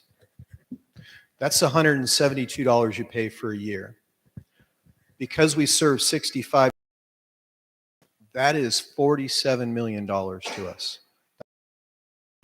A yes vote repeals it, meaning though that dollar, $47 million, will no longer be available to the fire district. A no vote means that we will continue to receive that property tax in the community. Next slide. I mentioned we serve 65 communities, and I think most people know we are the biggest county in the United States. You can get in your car, and when you drive to Vegas, until you get to state line, if as I guess for the $3.99 steak. We are a California special district and not a department of San Bernardino. And so there's a distinction there. We're a special district just like the school district or the water district or a sanitation district or a parks district. A department like the sheriff's department gets their money from the general fund of the county. We don't. We have our own revenue source. The money that we get is from property tax and FP5. Those are our two major revenue sources. And the reason why this is on there is because in the past, people have said, if this FP5 is repealed, it's okay. The fire district will get money from the general fund. That is not the case. The Board of Supervisors have made it really clear. Chief, we love our fire. I'm really having bad luck. If we give you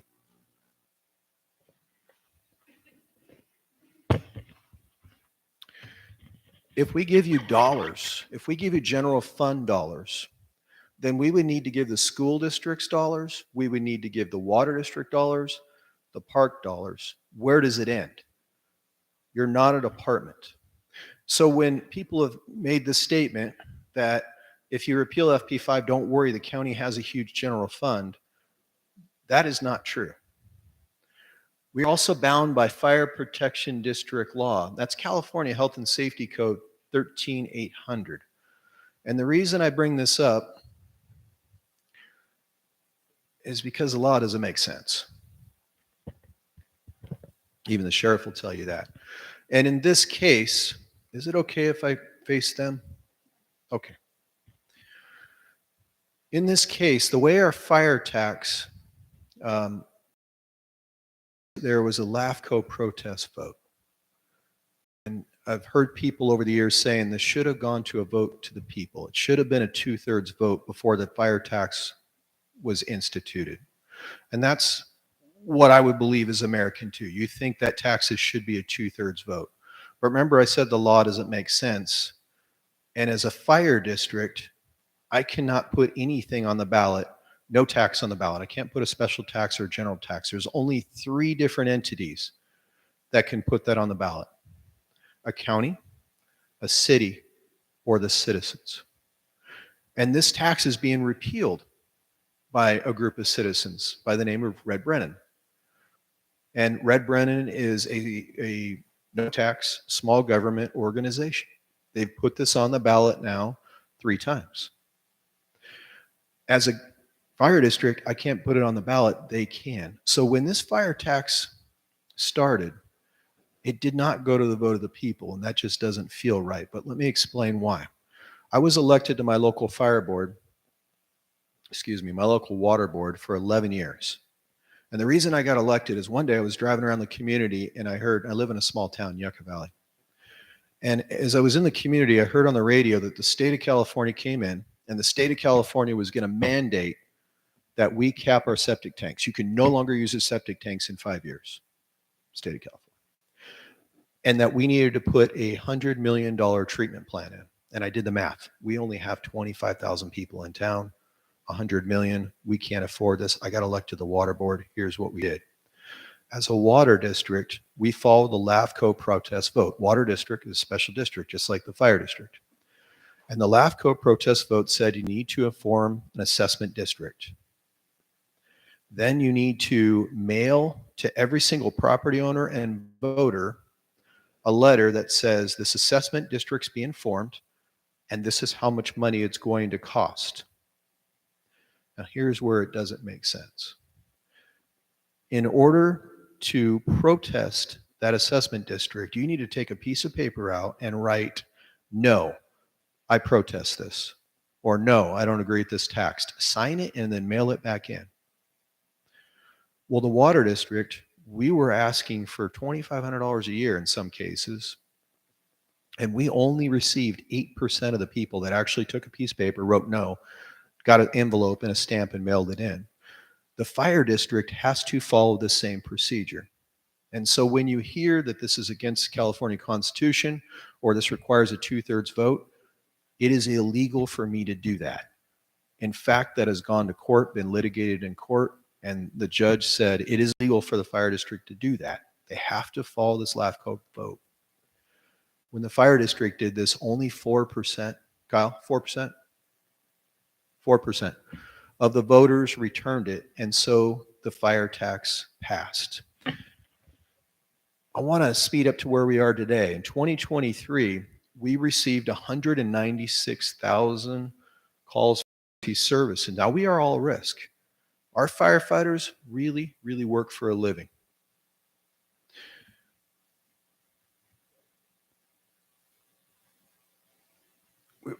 I don't want to put any other fire department down, but we are surrounded by communities that have boundaries. It's like our sheriff's department compared to a police department sometimes.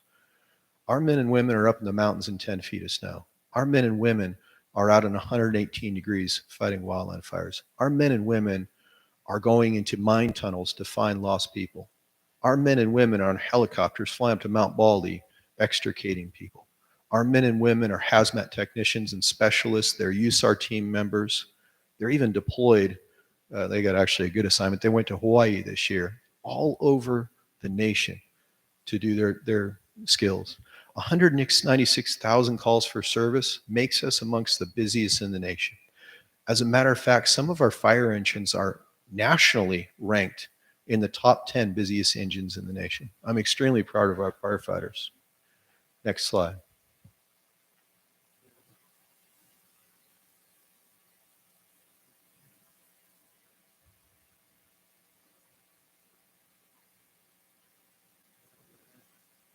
So what is FP5? Described it a little bit. It's this fire tax. And it started an annual on by the residents in 2008. Rescue and EMS services for San Bernardino County Fire. Now wait a minute. Now, Chief, you said that the fire district couldn't do this. Are you lying to us?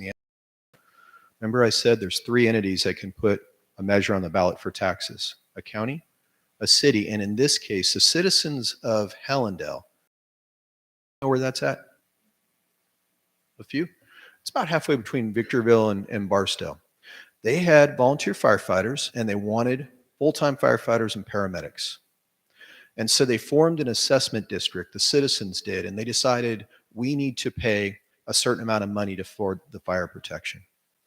Often I get asked on this fire tax, Chief, why is it one price? It's just under $172. Why is it one price, whether it's a 500-acre commercial or a quarter-acre lot that hasn't been developed or a single-family resident? It's all one price. Why is it? And the answer is Hellendale. In Hellendale, there's not a lot of commercial there. There's a couple of gas stations and a couple of stores. There's a whole lot of vacant land. and there's some residents. And so when Hellendale was looking at this tax, they said, well, if we charge commercial more money, well, there's just not a lot of commercial, and we can't charge our commercial business so much money they go out of business. And if we only did the residents, it's going to be very expensive. So we need to do this on vacant land too. So they applied that flat tax to any parcel that had an APN, regardless of whether it was the size of it and whether it was improved or not. So this assessment was expanded in 2018, but I want to pause there, and right between those bullet points, there's something missing. In 2016, the city of San Bernardino was going through bankruptcy. And the city, this is the first city, they annexed into FP5, that Hellendale fire tax, and they did it to reduce the general fund obligation from the city. They permanently transferred over the fire district property taxes, and with the FP5 dollars, they were able to move the county fire service district, the county fire district took over service in San Bernardino. Since the city of San Bernardino did it, there's been 3 other cities: Upland, 29 Palms, Needles. And in the case of 29 Palms, 100% of their services is paid by that FP5 tax that the citizens pay in 29 Palms. So then in 2018, FP5 was expanded all the way across the district. Some of you may remember my predecessor, Chief Hartwig, coming here and meeting with you just before 2018. And what he said is the fire district, we can't keep up with the expenses. And at the time, property tax was staying pretty flat, but we were seeing fire engines and the cost for maintenance and fuel, there was starting to be an inflation. Now, I love asking this question. I ask every time I'm here. How much is a new fire engine? Who said that? $500,000? Anybody else? $500,000 for a fire engine. Anybody else? $1 million. Whew. 2014, it was about $350,000 when I first started asking that question. 2017, we were looking at about $600,000. 2018, right around $650,000. 2020, $900,000. 2024, $1.2 million for a fire engine. How about a ladder truck with a ladder on it? $2.3 million. $2.3 million. I'm telling you right now, we're not a Cadillac fire department. We buy the Ford, the Chevy, the Dodge. I'm a Ford guy, but every time I say Ford, there's somebody in the audience. We buy what's reliable and what's going to work for our firefighters. It has to be reliable. We don't go buy the Cadillac fire engines. That's the Ford cost. That's the Chevy, the Dodge cost for fire engines. So he said this, and he said, we are going to expand this assessment district to cross-county fire. We're going to do this with a protest vote. Remember, that was the only mechanism that we can use. So then today, FP5, this fire tax, accounts for 19% of our operational budget. Now, we do operate as a business in some cases, and those are enterprise accounts. For instance, we have ambulances that we deploy in the mountains and in our desert areas. Those ambulances, through insurances that pay the revenues, those ambulances are cost neutral. This money doesn't go for the ambulances. Our fire marshal's office is cost neutral. If you're going to build a house, you have to get permits. Those permits pay for the employees of the fire marshal's office. This 19% directly pays for fire stations and firefighters. It pays for those fire engines and for those trucks. Next slide, please. A little bit about our community in Bloomington, 3,079. Now, it's kind of because when I was young in the fire service, the fire chief came in, went to the station, and the station I was at was in Yucca Valley, and he looked at us and he said, you guys ran 3,000 calls last year. That means we need to put another fire engine in that 3,000 calls. So the responses total for Medic Engine 76 was 1,693. Now, Medic Engine 76, the Bloomington Fire Station, often they get back-to-back calls. So 911 calls that come in at the same time. And so we also provide service to, as well as the city of San Bernardino and Grand Terrace and Muscoy. And so other pieces of equipment also respond into Bloomington. In this case, 1,386 times there was fire equipment from one of those areas I just named, and possibly even further away, coming into Bloomington to support the citizens. Next slide. With FP5, there's some rules. The first is the revenue must be spent in the zone in which it's collected. I cannot take FP5 money from Bloomington and send it to Lake Arrowhead. We also serve Lake Arrowhead and spend it there. Just like I can't take Lake Arrowhead money and send it to Hesperia, and I can't take Hesperia money and send it to Needles. I can't do that. I have to spend the money in the zone that it's collected in. Your community has one fire station, Medic Engine 76. There's a 3-person crew. All of our fire engines have paramedics, which is critical, especially in today's world where the ambulance system has been apart and failing. Used to be we can count on an ambulance arriving on scene here in the valley areas within 10 minutes, 10, 15 minutes. There are many cases where ambulances are taking 45 minutes or longer. There are cases where patients are being loaded in the fire engine's transporting to the hospital. It is critical you have paramedics on your fire engine to begin treatment. The second, when you see an ambulance, there's only one paramedic on that ambulance. But when your heart stops and you're not breathing, you need multiple paramedics to care for you. And often our firefighter paramedics will get off the fire engine, get in the back of the ambulance, and transport to the hospital so you have those multiple paramedics. You cross-staff Brush Engine 76, and Brush Engine 76 is an off-road capable fire engine, smaller. That means the crew from your Medic Engine gets their gear, they leave the structure fire engine, Medic Engine 76, in the bay, and they go and they get on the Brush Engine, they respond in the Brush Engine. But that gives you capability to go off-road and get into some fire. What does FP5 support? Well, it continues to support those 3 people that are on duty every single day, 24/7. It pays for the paramedic staffing on that Medic Engine. And then in addition, county fire hand crews, we have heavy equipment. These hand crews are all risk, just like our firefighters. They're not just coming for the brush fires or the wildland fires. They're coming in to help with sand. They're coming in to help with the commercial fires that occur. They are working with our firefighters to support them. Our heavy equipment, you'd be surprised. We have bulldozers, we have excavators, we have dump trucks, we have front-end loaders, but it's really important we have this equipment. And you can imagine in a commercial building, the excavator is helping the firefighters dig to where collapsed walls may be to get to the seat of the fire or put it out. Or in a lot of cases, we'll use it to help push the building over, because unfortunately, if there's a half-burned building in this area, what happens? Homeless move in. And so it's important we secure those facilities. It pays for fleet upgrade and replacement.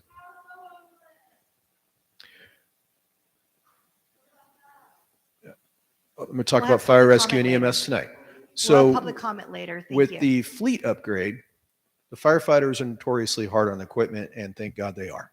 They get in, and usually if you have a diesel vehicle, you're going to start it, glow plugs to warm up, and then you're going to start it. You're going to let it run for a few minutes. Firefighters have to get in the equipment right now.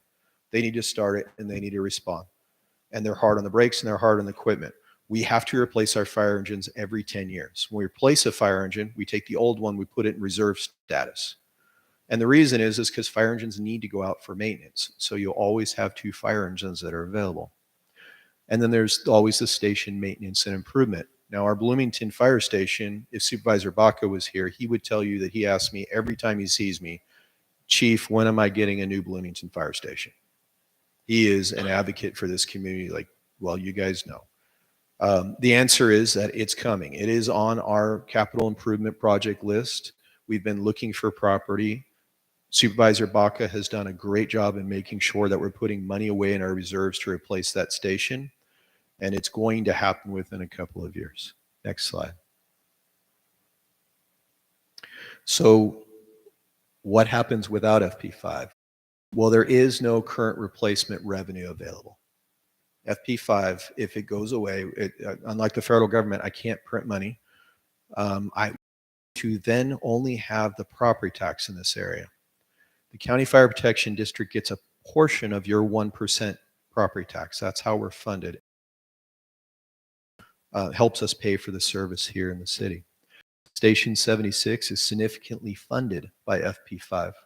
So with possible reduction in staffing, it could mean a station closure.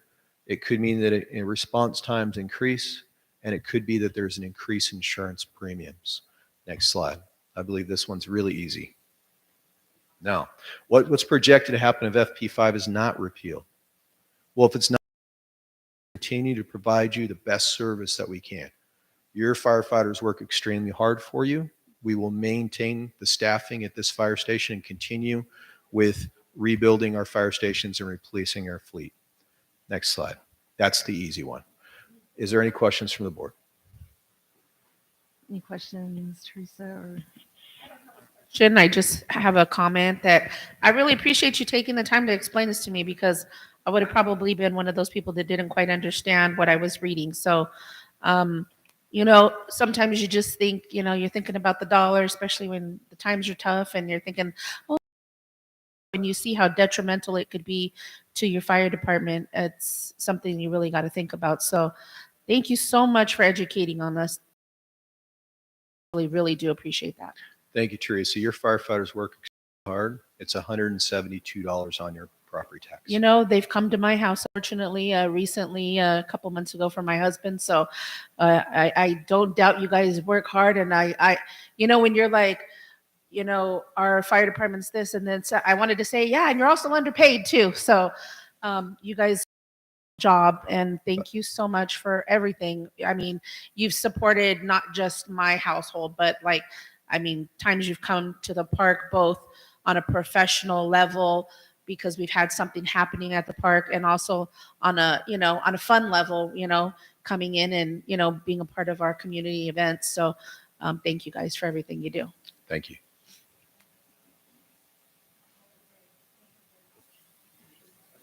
Thank you, Angela. any questions? For the presentation, Chief, a couple questions. The $172 on a parcel, is that a fixed number? Or does that rise with CPI, or is it just always fixed at 172? Yes, Gary, I wish it said it did rise with this up and up. Inflation, as you know, the last few years has been 10%. This is capped. At the most it can go up is 3% per year. It cannot go percent. Every single year, the Board of Supervisors asks me for my budget. They examine my budget, and the board, which is our fire board, then makes the decision whether they're going to FP5 or not. There's been 2 years where they have not raised it. They just kept it at 0. Otherwise, it's gone up 3%, but it does not go up to the total of what inflation's been going up. Okay, so it's kind of a floating number, but capped at 3%. Capped. Okay. No more than 3%. Okay, and then I know the board recently voted to make a move from AMR to a Confire. Does that impact you guys in any way? Yes or no? Positive, negative? That is a very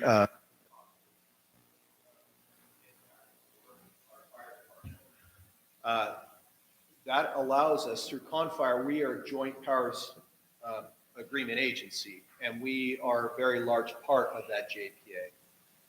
So by moving to a Confire ambulance, what it did is allowed our firefighters, number one, to know where the ambulances are, because today, if I asked any of them, where's the nearest ambulance, they wouldn't have any idea.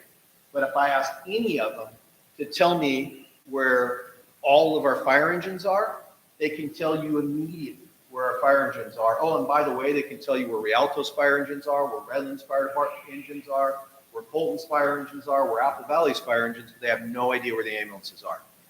So the second is with that contract, it's a public partnership. Right now, an ambulance company has to make money. They're taking the money and sending it to Wall Street. Having this type of agreement will allow us to reinvest back into having more ambulances, so we don't have that 45-minute wait or longer for ambulances at time. So great question. The answer is this is seen as one of the best things that could possibly happen in our area to serve Bloomington. Okay, great. So that's a positive. One last question. I'm trying to wrap my head around. You mentioned we have 2 full-size fire trucks. One's a brush truck. Correct? That's correct. We have a Type 1 structure engine, one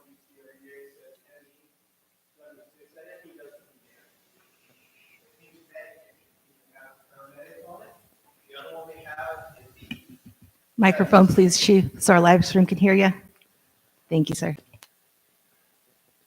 I'm going to put in a request to Supervisor Baca's office to buy you new sound equipment.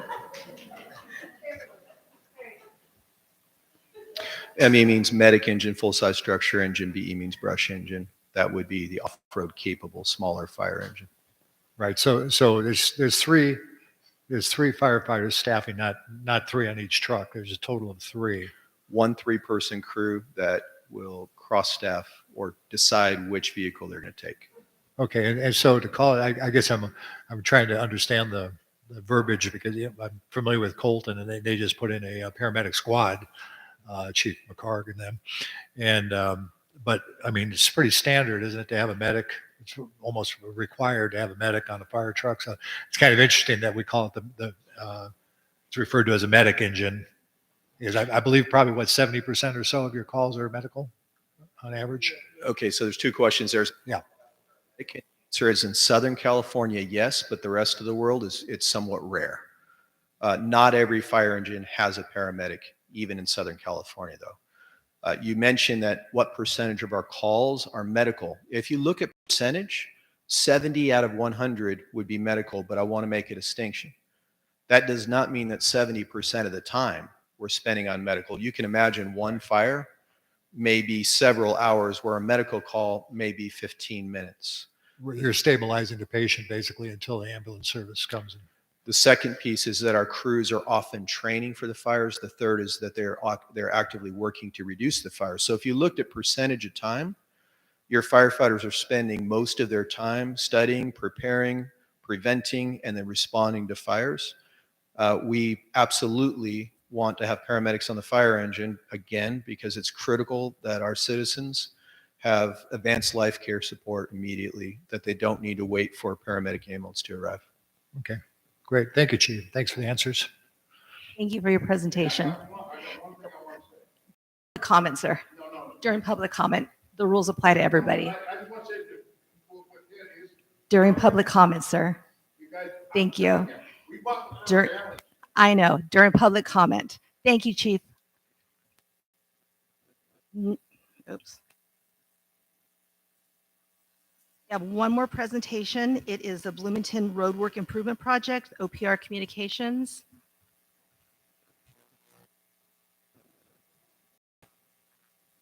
You may remember me. I've been to quite a few of these in the past. My name is Bob, and I'm with the Bloomington Roadwork Project.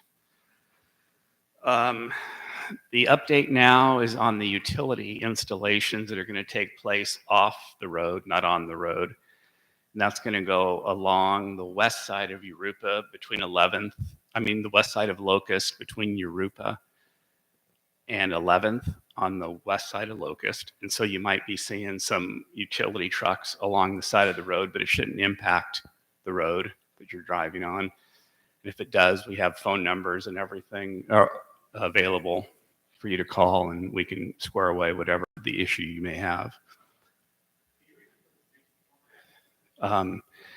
It's going to be on the west side of Locust between 11th and Europa. But it's not going to be on the street. It's going to be west of the street on property. And then as far as the road closure goes, we put that road closure off for 1 quarter. So instead of early on, we said it was going to be the first quarter of 24. It looks like it's more like the second quarter of 24. And as we get very close to that, we'll put up road signs and make sure all the local people are informed. We met and we've continued and will continue to meet with all of the residents that are directly affected. I don't know if you've heard, but we've definitely went on Saturdays. We've reached out, we called, we've emailed. And so we're basically working with each neighbor independently and meeting with them and trying to get them on board with whatever we can provide for them to make sure the road work gets done and their property is minimally affected. That's basically the report. If you have any questions. Any questions down here? Okay. Yeah, very Thanks. clear. Gary, do you have any questions? Thank you so much. Appreciate welcome. that. So that's the end of our informational presentation. So next we have approval of minutes. Do we have a motion to approve our minutes? Angela has a motion to approve the minutes. Anybody second? I second. Teresa seconds. All in favor? Any opposed? Nope. Okay, so minutes have been approved. And next we have public comment. So we have several public comment cards. If anybody else to submit a public comment card, please do it now. And just remember, during the public comment, we have 3 minutes each. And there is no interaction during the public comment. So even if you ask questions to us, we cannot answer that during the public comment. Afterwards, welcome for interaction afterwards. But for right now, I'll go ahead and call in the order that I received all these. The first person, are we okay with the mic? Okay. So you guys saw what happened with the mic. So we're going to try the regular mic. If it doesn't work, are we just going to leave that? Okay. Let's just leave it here on the corner. We'll leave it there just in case. And if the first mic doesn't work, press the button on the next one. So thank you. Sorry about that. So Joaquin, you're first. And after Joaquin, we have James Grigoli. And who's going to be handling the clock? Thank you.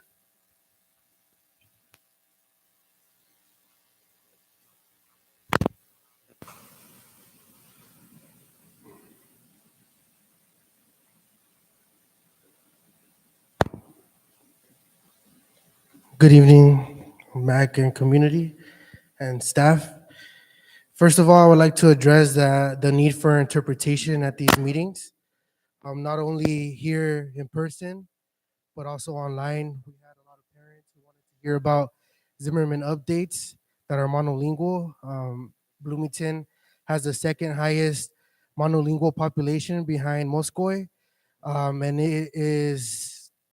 it doesn't make sense that we don't have any type of interpretation, not even here at this meeting. And so Supervisor Baca should definitely make sure that we have that in any following meetings to encourage folks to show up. I saw people leaving because they said it's all in English. What am I going to do here? And people online who couldn't understand anything. So please take these concerns to the supervisor and make sure he invests money into an interpreter instead of these tablecloths and everything. I think an interpreter is more important. Second of all, what is going to happen when we have 8,555 vehicle trips from the Bloomington Business Park, over 66,000 vehicle trips from the Agua Mansa Commerce Project, over 6,000 vehicle trips from the West Valley Logistics Project? When all those vehicles are on the road, how are we going to mitigate the traffic? How is it going to affect the traffic? With those in those vehicle trips for the Bloomington Business Park, over 2,000 are truck trips. For the Agua Mansa project, 2,450 are truck trips, and for the West Valley project, 2,000 are truck trips. So in total, that's 22,000 vehicle trips a day, with 66,500 truck trips, with 6,500 of those being truck trips. I don't see any way that Zimmerman can be safe with all these trucks on the road every day. We have a truck trip right next. I don't see any way trucks not going on that street. It doesn't matter how much law enforcement you put into those streets. And I wish the superintendent and the rest of the board members were here to hear this, and hear all the comments of the people who are here today. But it does not make sense. If you care so much about the community, you would have you would have put out a notice of the meeting that was going to happen when you voted to sell Zimmerman, but you did it behind closed doors and community didn't know, and now we have to face these repercussions. We should get all the money we need. We should have a bridge over Cedar. What do you mean we don't have money? You're destroying our school, you're destroying homes, or Howard, and we don't have money to build the most amazing school we could possibly build. I don't understand that. We deserve the best school if we're getting our school destroyed. The destruction of Zimmerman is like a symbolism for what's going to happen to Bloomington. It's It's a historical community. It's a community that has been in this area for decades, since the 1900s, and we're seeing the destruction in firsthand. The students are going to wait until 2027, watching everything around them turning into warehouses until they could finally go to a new school. And I'm sorry, but you allowed this to happen. You, like, and the district allowed this to happen. Why like, get better lawyers? Why couldn't you sue the developer? Why did you allow this? I'm It doesn't Joaquin. make Thank sense. you. Thank you very much. Next we have James Grigoli. Anybody's welcome to put a public comment card. James Grigoli, you're next. Do we need to call the sheriff to come in and help us out? Because isn't it a misdemeanor to disturb a public meeting? Ma'am, you're more than welcome to fill out a public comment card, and you'll have your time uninterrupted. Mr. Grigoli, thank you. Hi, my name is Jim Grigoli. I'm the president of the firefighters, Local 935.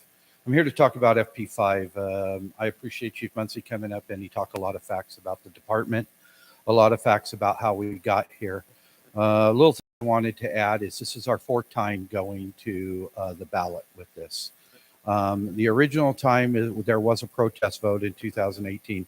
In 2019, this same group, the Red Brennan group, brought it up, and it was defeated, and the measure was to stay on. So FP5 was to continue on after they lost that attempt.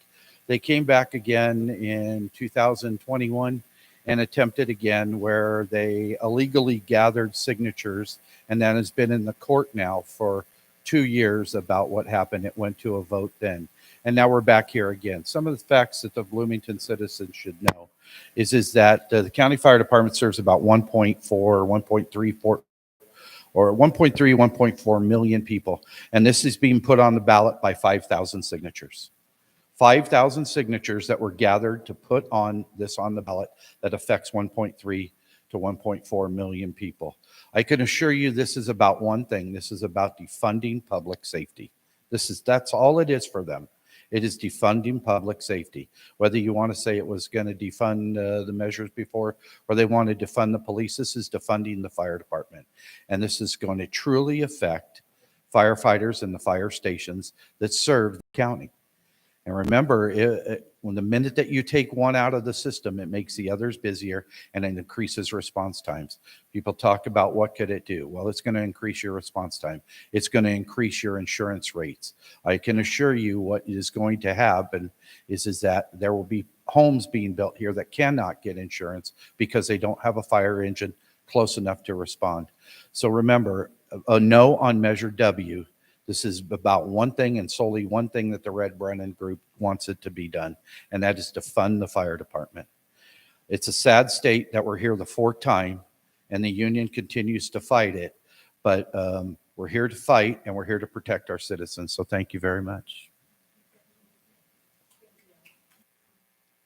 Next, we have Dave Jane, and after Dave Jane is Fernanda Durazo.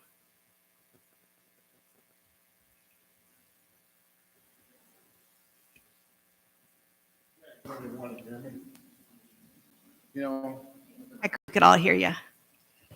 you know, we're sitting here doing some stuff that's like this measure, whatever, 5. You guys don't know that when we first started Bloomington at the fire station, we had to build an ambulance and had an ambulance built by the citizens of Bloomington. And we donated donkeys and horses and raffled them off for them to buy an ambulance and a paramedic for Bloomington residents only. So you guys in Bloomington need to vote no on this one and get it passed so they can have some money to build our own stuff. Okay, other than that, you know, I got lots to complain about, but it ain't gonna do no good because you only got 3 minutes.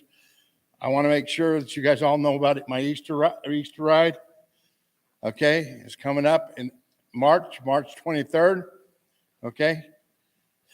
Last year, it wasn't for Holtman Construction Company. We wouldn't have the tent that brought out. It was nice for them to do that for me.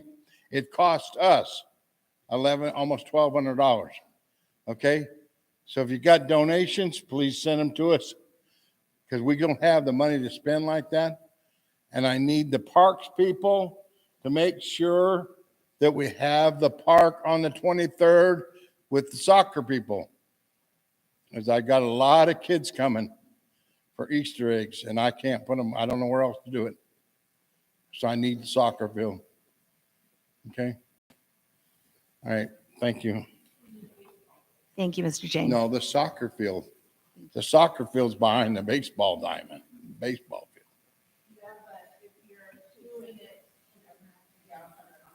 Thank you. So we have, thank you so much. We have Fernanda Durazo next, and after Fernanda, we have Javier Mota.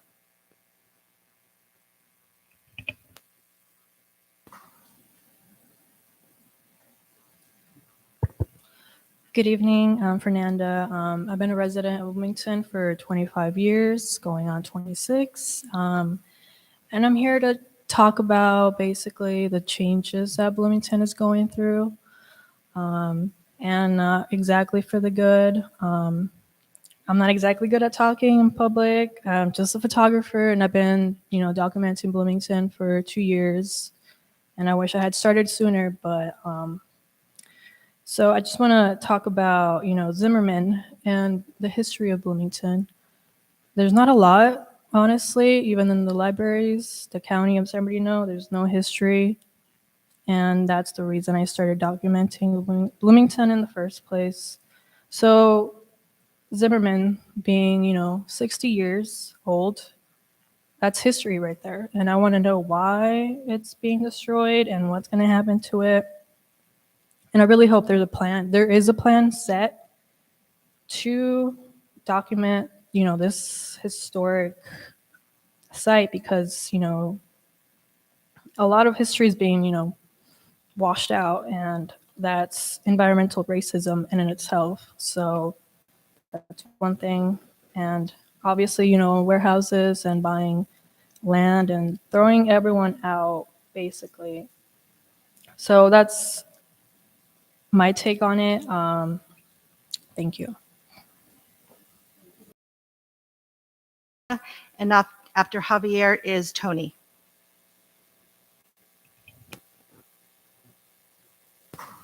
Hello there. I'm a resident of Bloomington.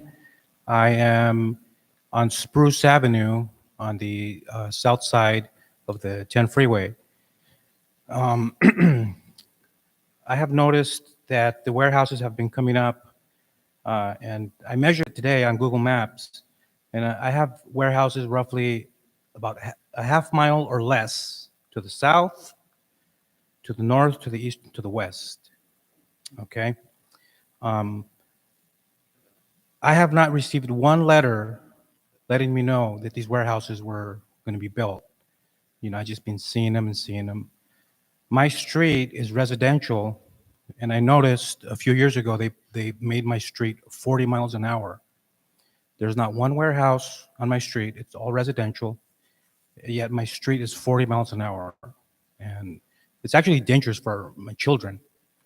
I'm not for or against the building of warehouses, but I would like to at least, be informed. So I filled out that application, the paper there. Yes, and my address is there. And I would appreciate if whatever's going on in Bloomington, someone lets us know.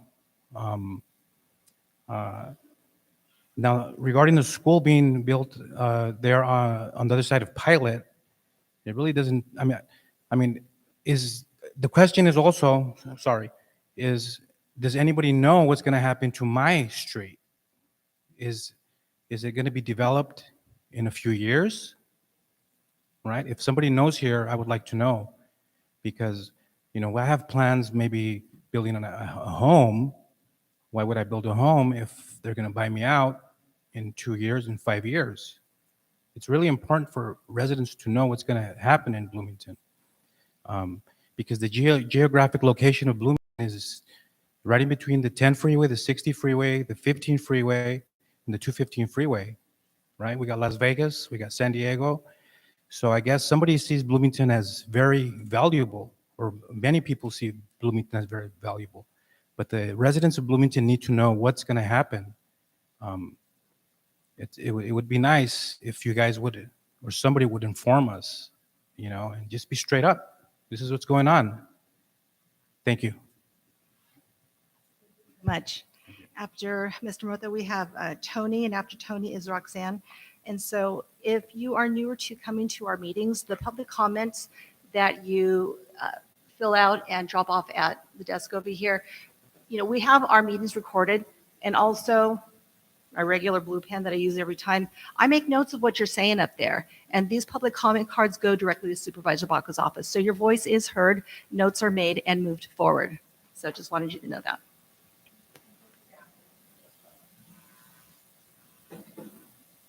Hello. I want to reiterate what Joaquin said.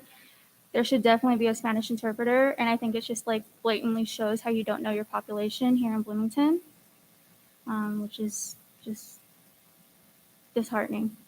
I wanted to ask everybody, who here lives in Bloomington? Can you raise your hand if you're a resident in Bloomington? And who here is upset with the warehouse development? You could just raise your hand. Who here feels like the council doesn't listen to us? Who here has been displaced by warehouses? Okay, nobody raise their hand because they're not here because they've been displaced by warehouses. I think it's also interesting that the people who live here in Bloomington don't include any of the cops or the fire department. Don't we want our community to be protected by community members that live where we live, that are our neighbors, possibly? Just something to think about. But I am very furious and sad and mad with the warehouse development. They're eyesores. They disrupt our way of life with the trucking, with the construction of the roads. The construction of the roads is for warehouse trucks, and they're not even implementing bike lanes and sidewalks. What about ADA compatibility? And what about our horse population that used to thrive here in Bloomington? Bloomington used to be known for the horses that would walk around here. My mother lived here when she was a kid, and my father lived here. They remember the cornfields that they used to play in when they were kids. My mother remembered walking to Bloomington High School, and the street was lined with eucalyptus trees. She said when it was windy, and we all know it gets windy here, it would smell like eucalyptus in the air. Now our kids are walking to school, and they could barely breathe because the air is disgusting. I don't understand like how you could look at a community and say yeah, let's just buy them all out and put these cement blocks on land. Now the cement blocks are there, we can't even use the land anymore for gardening or for native plants, letting the ecology and the nature thrive.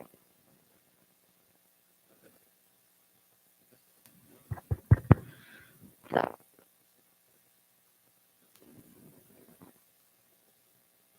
We don't care for Bloomington and the people here, for all of life that lives here. Non-human too. The trees that are being chopped down.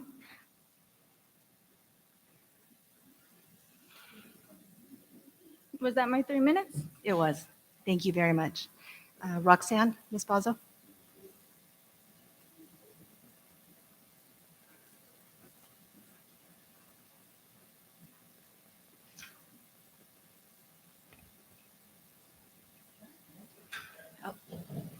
Help her, Teresa. Thank you.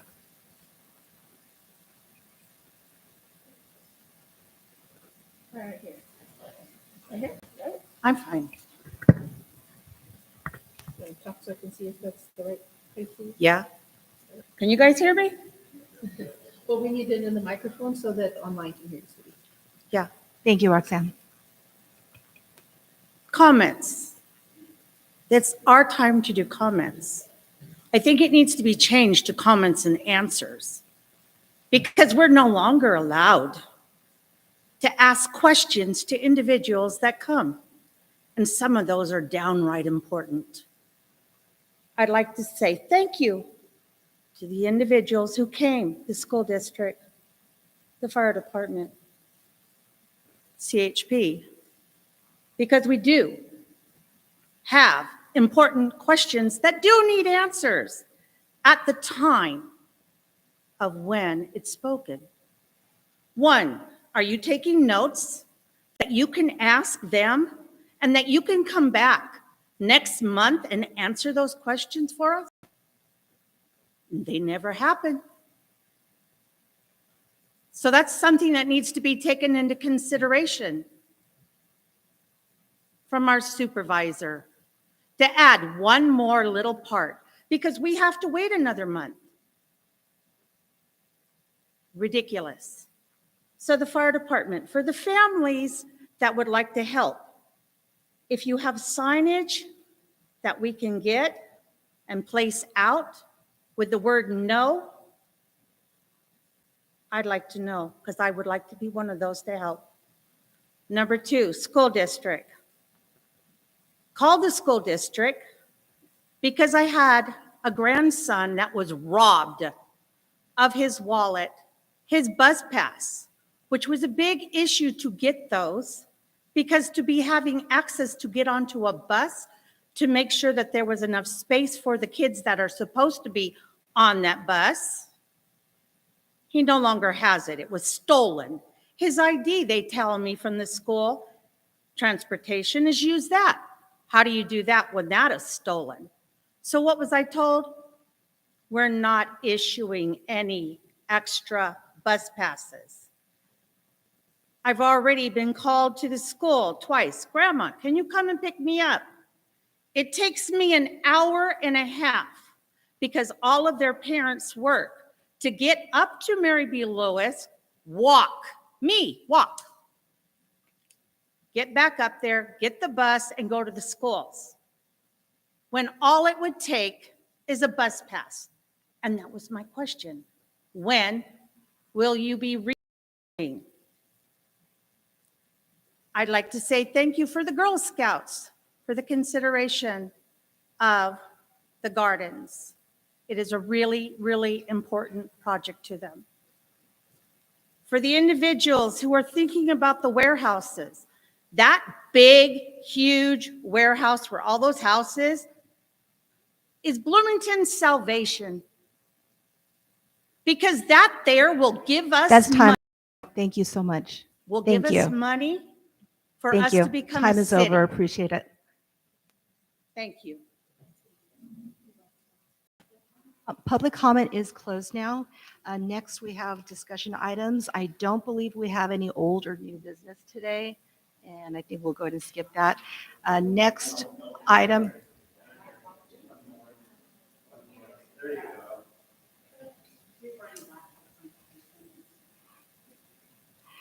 So next item is community events. I know David Jane shared about the Easter egg hunt, so we have that going on. The flyers are in the back. Teresa, community events, anything going on? When do we meet next? March?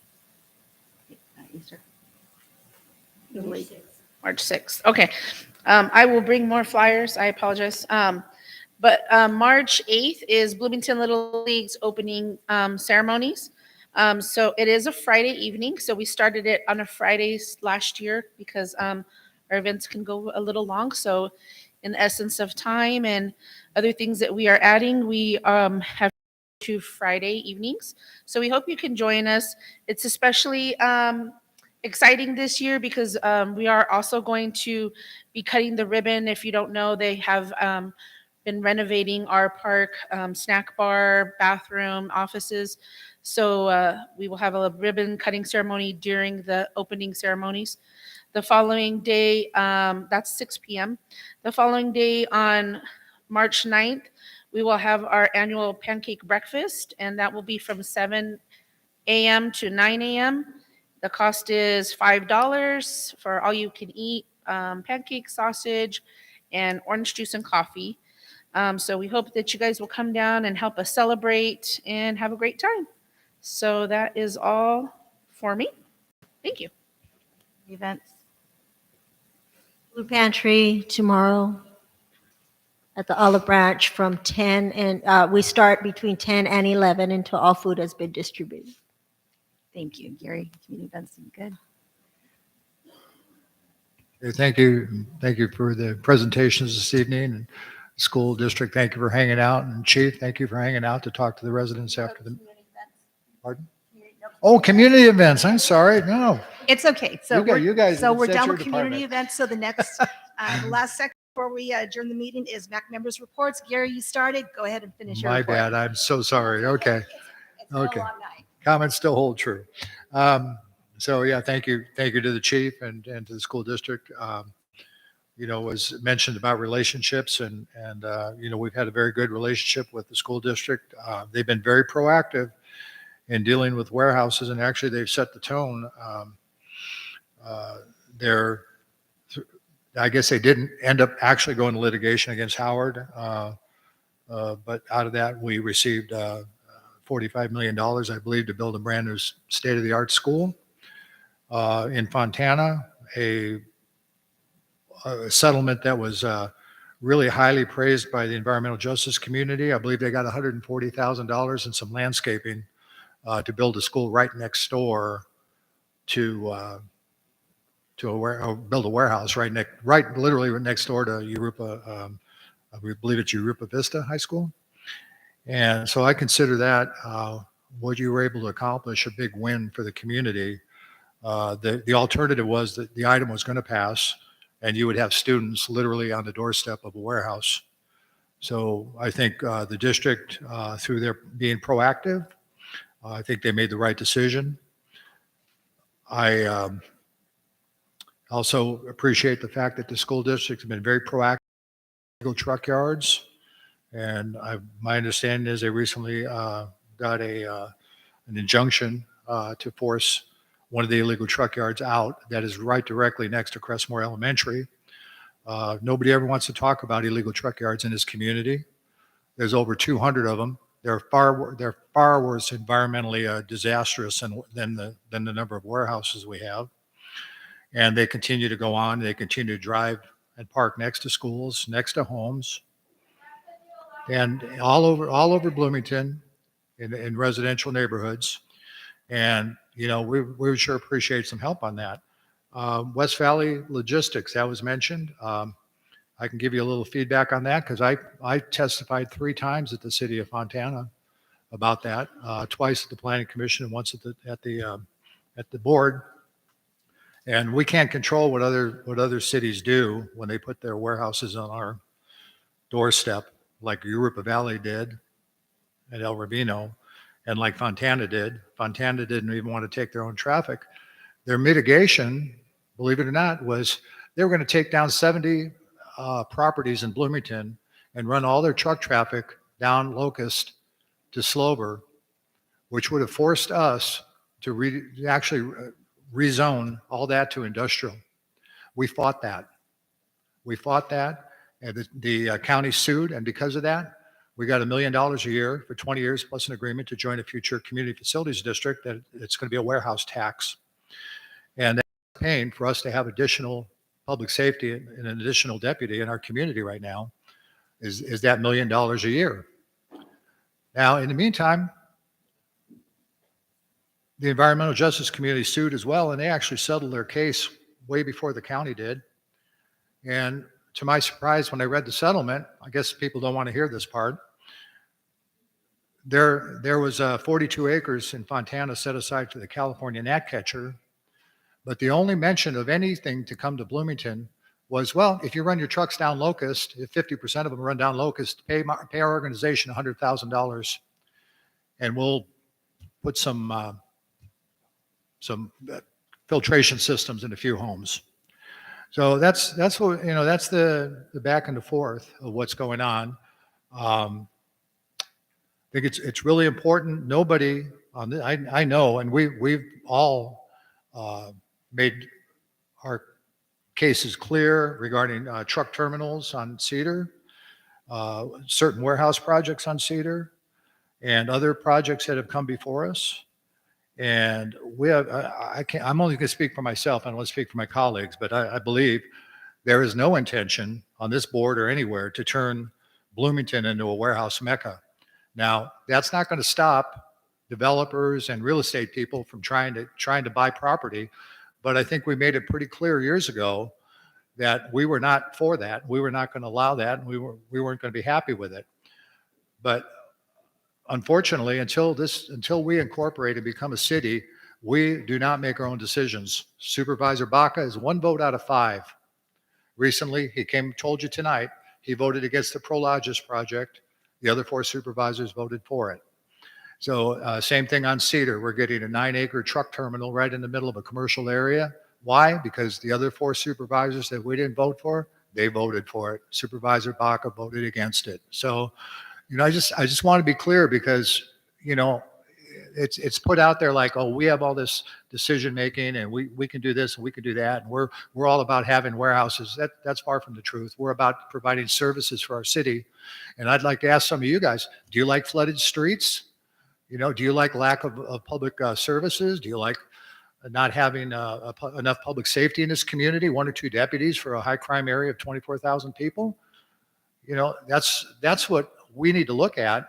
And like the chief said, if you want services, you have to bring in revenue.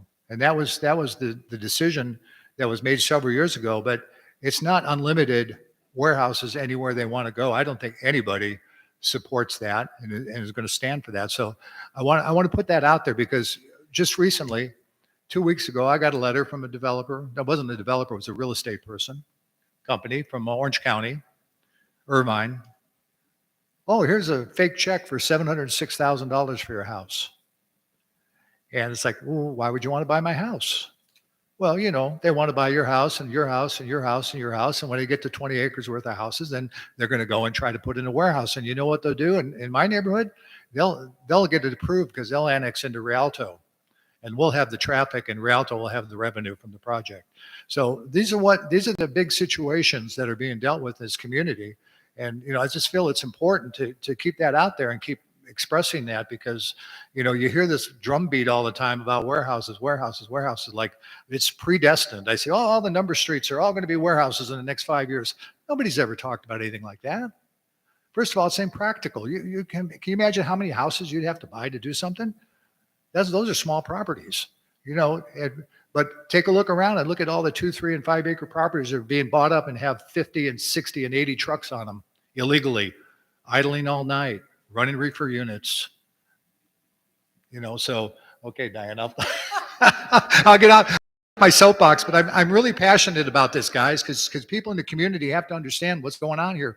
We're in a struggle, and if we're ever gonna get to the point where we need to take control of our future, whatever that is. And you know what? If the environmental justice community, if that's it, when we get to that point where we can balance our books and bring enough revenue and enough infrastructure improvements into this community to become a city and have our own elected officials and make our own decisions instead of having others making our decisions for us, then you know what? Majority rules. That's democracy. So at that point, whatever happens. So anyways, excuse me, Joaquin, I'm talking now. Thank you. Okay. So anyways, well, if we don't do anything, there won't be left. That's my whole point is there won't be anything left of Bloomington if we don't protect Thank you. ourselves. Thank you. Appreciate it.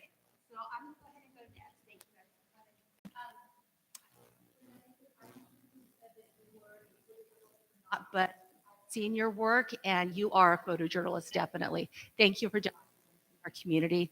It's greatly appreciated, and it's very professional work. Thank you for that. Kite Day was great. Thank you for everyone involved with that.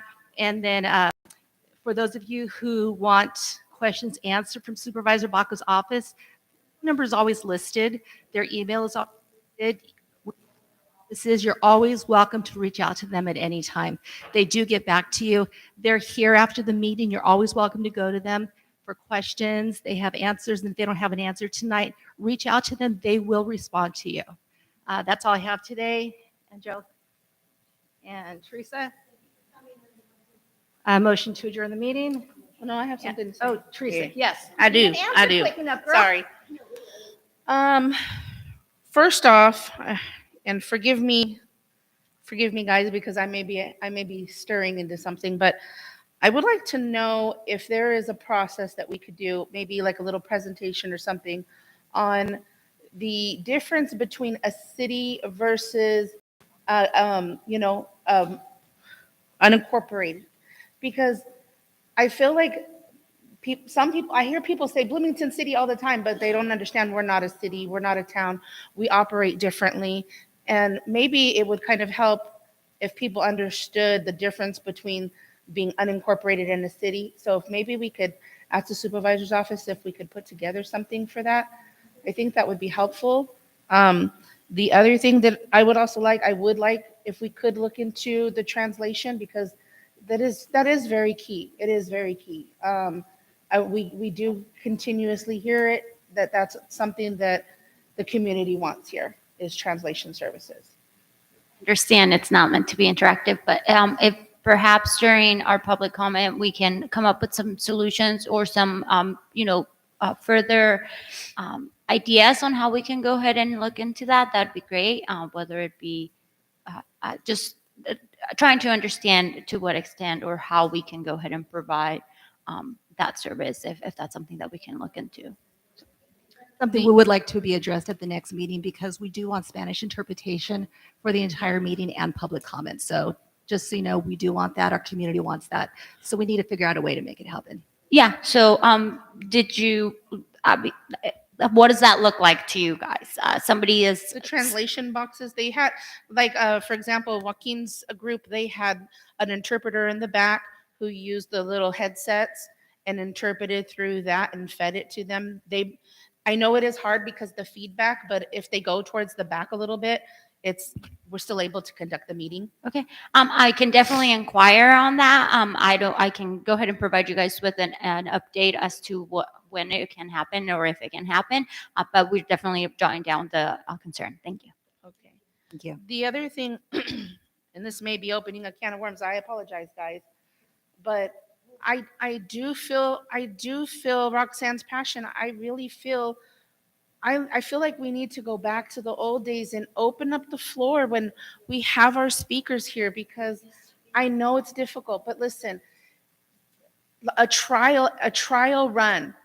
See, guys, this is one of the big key things. One, we got to get everybody out of here in a specific time frame, because this is, we got to close down the building, people have work, all other things. Sometimes these things can run rather long, especially when we have, I think this is the most amount of presentations we've had.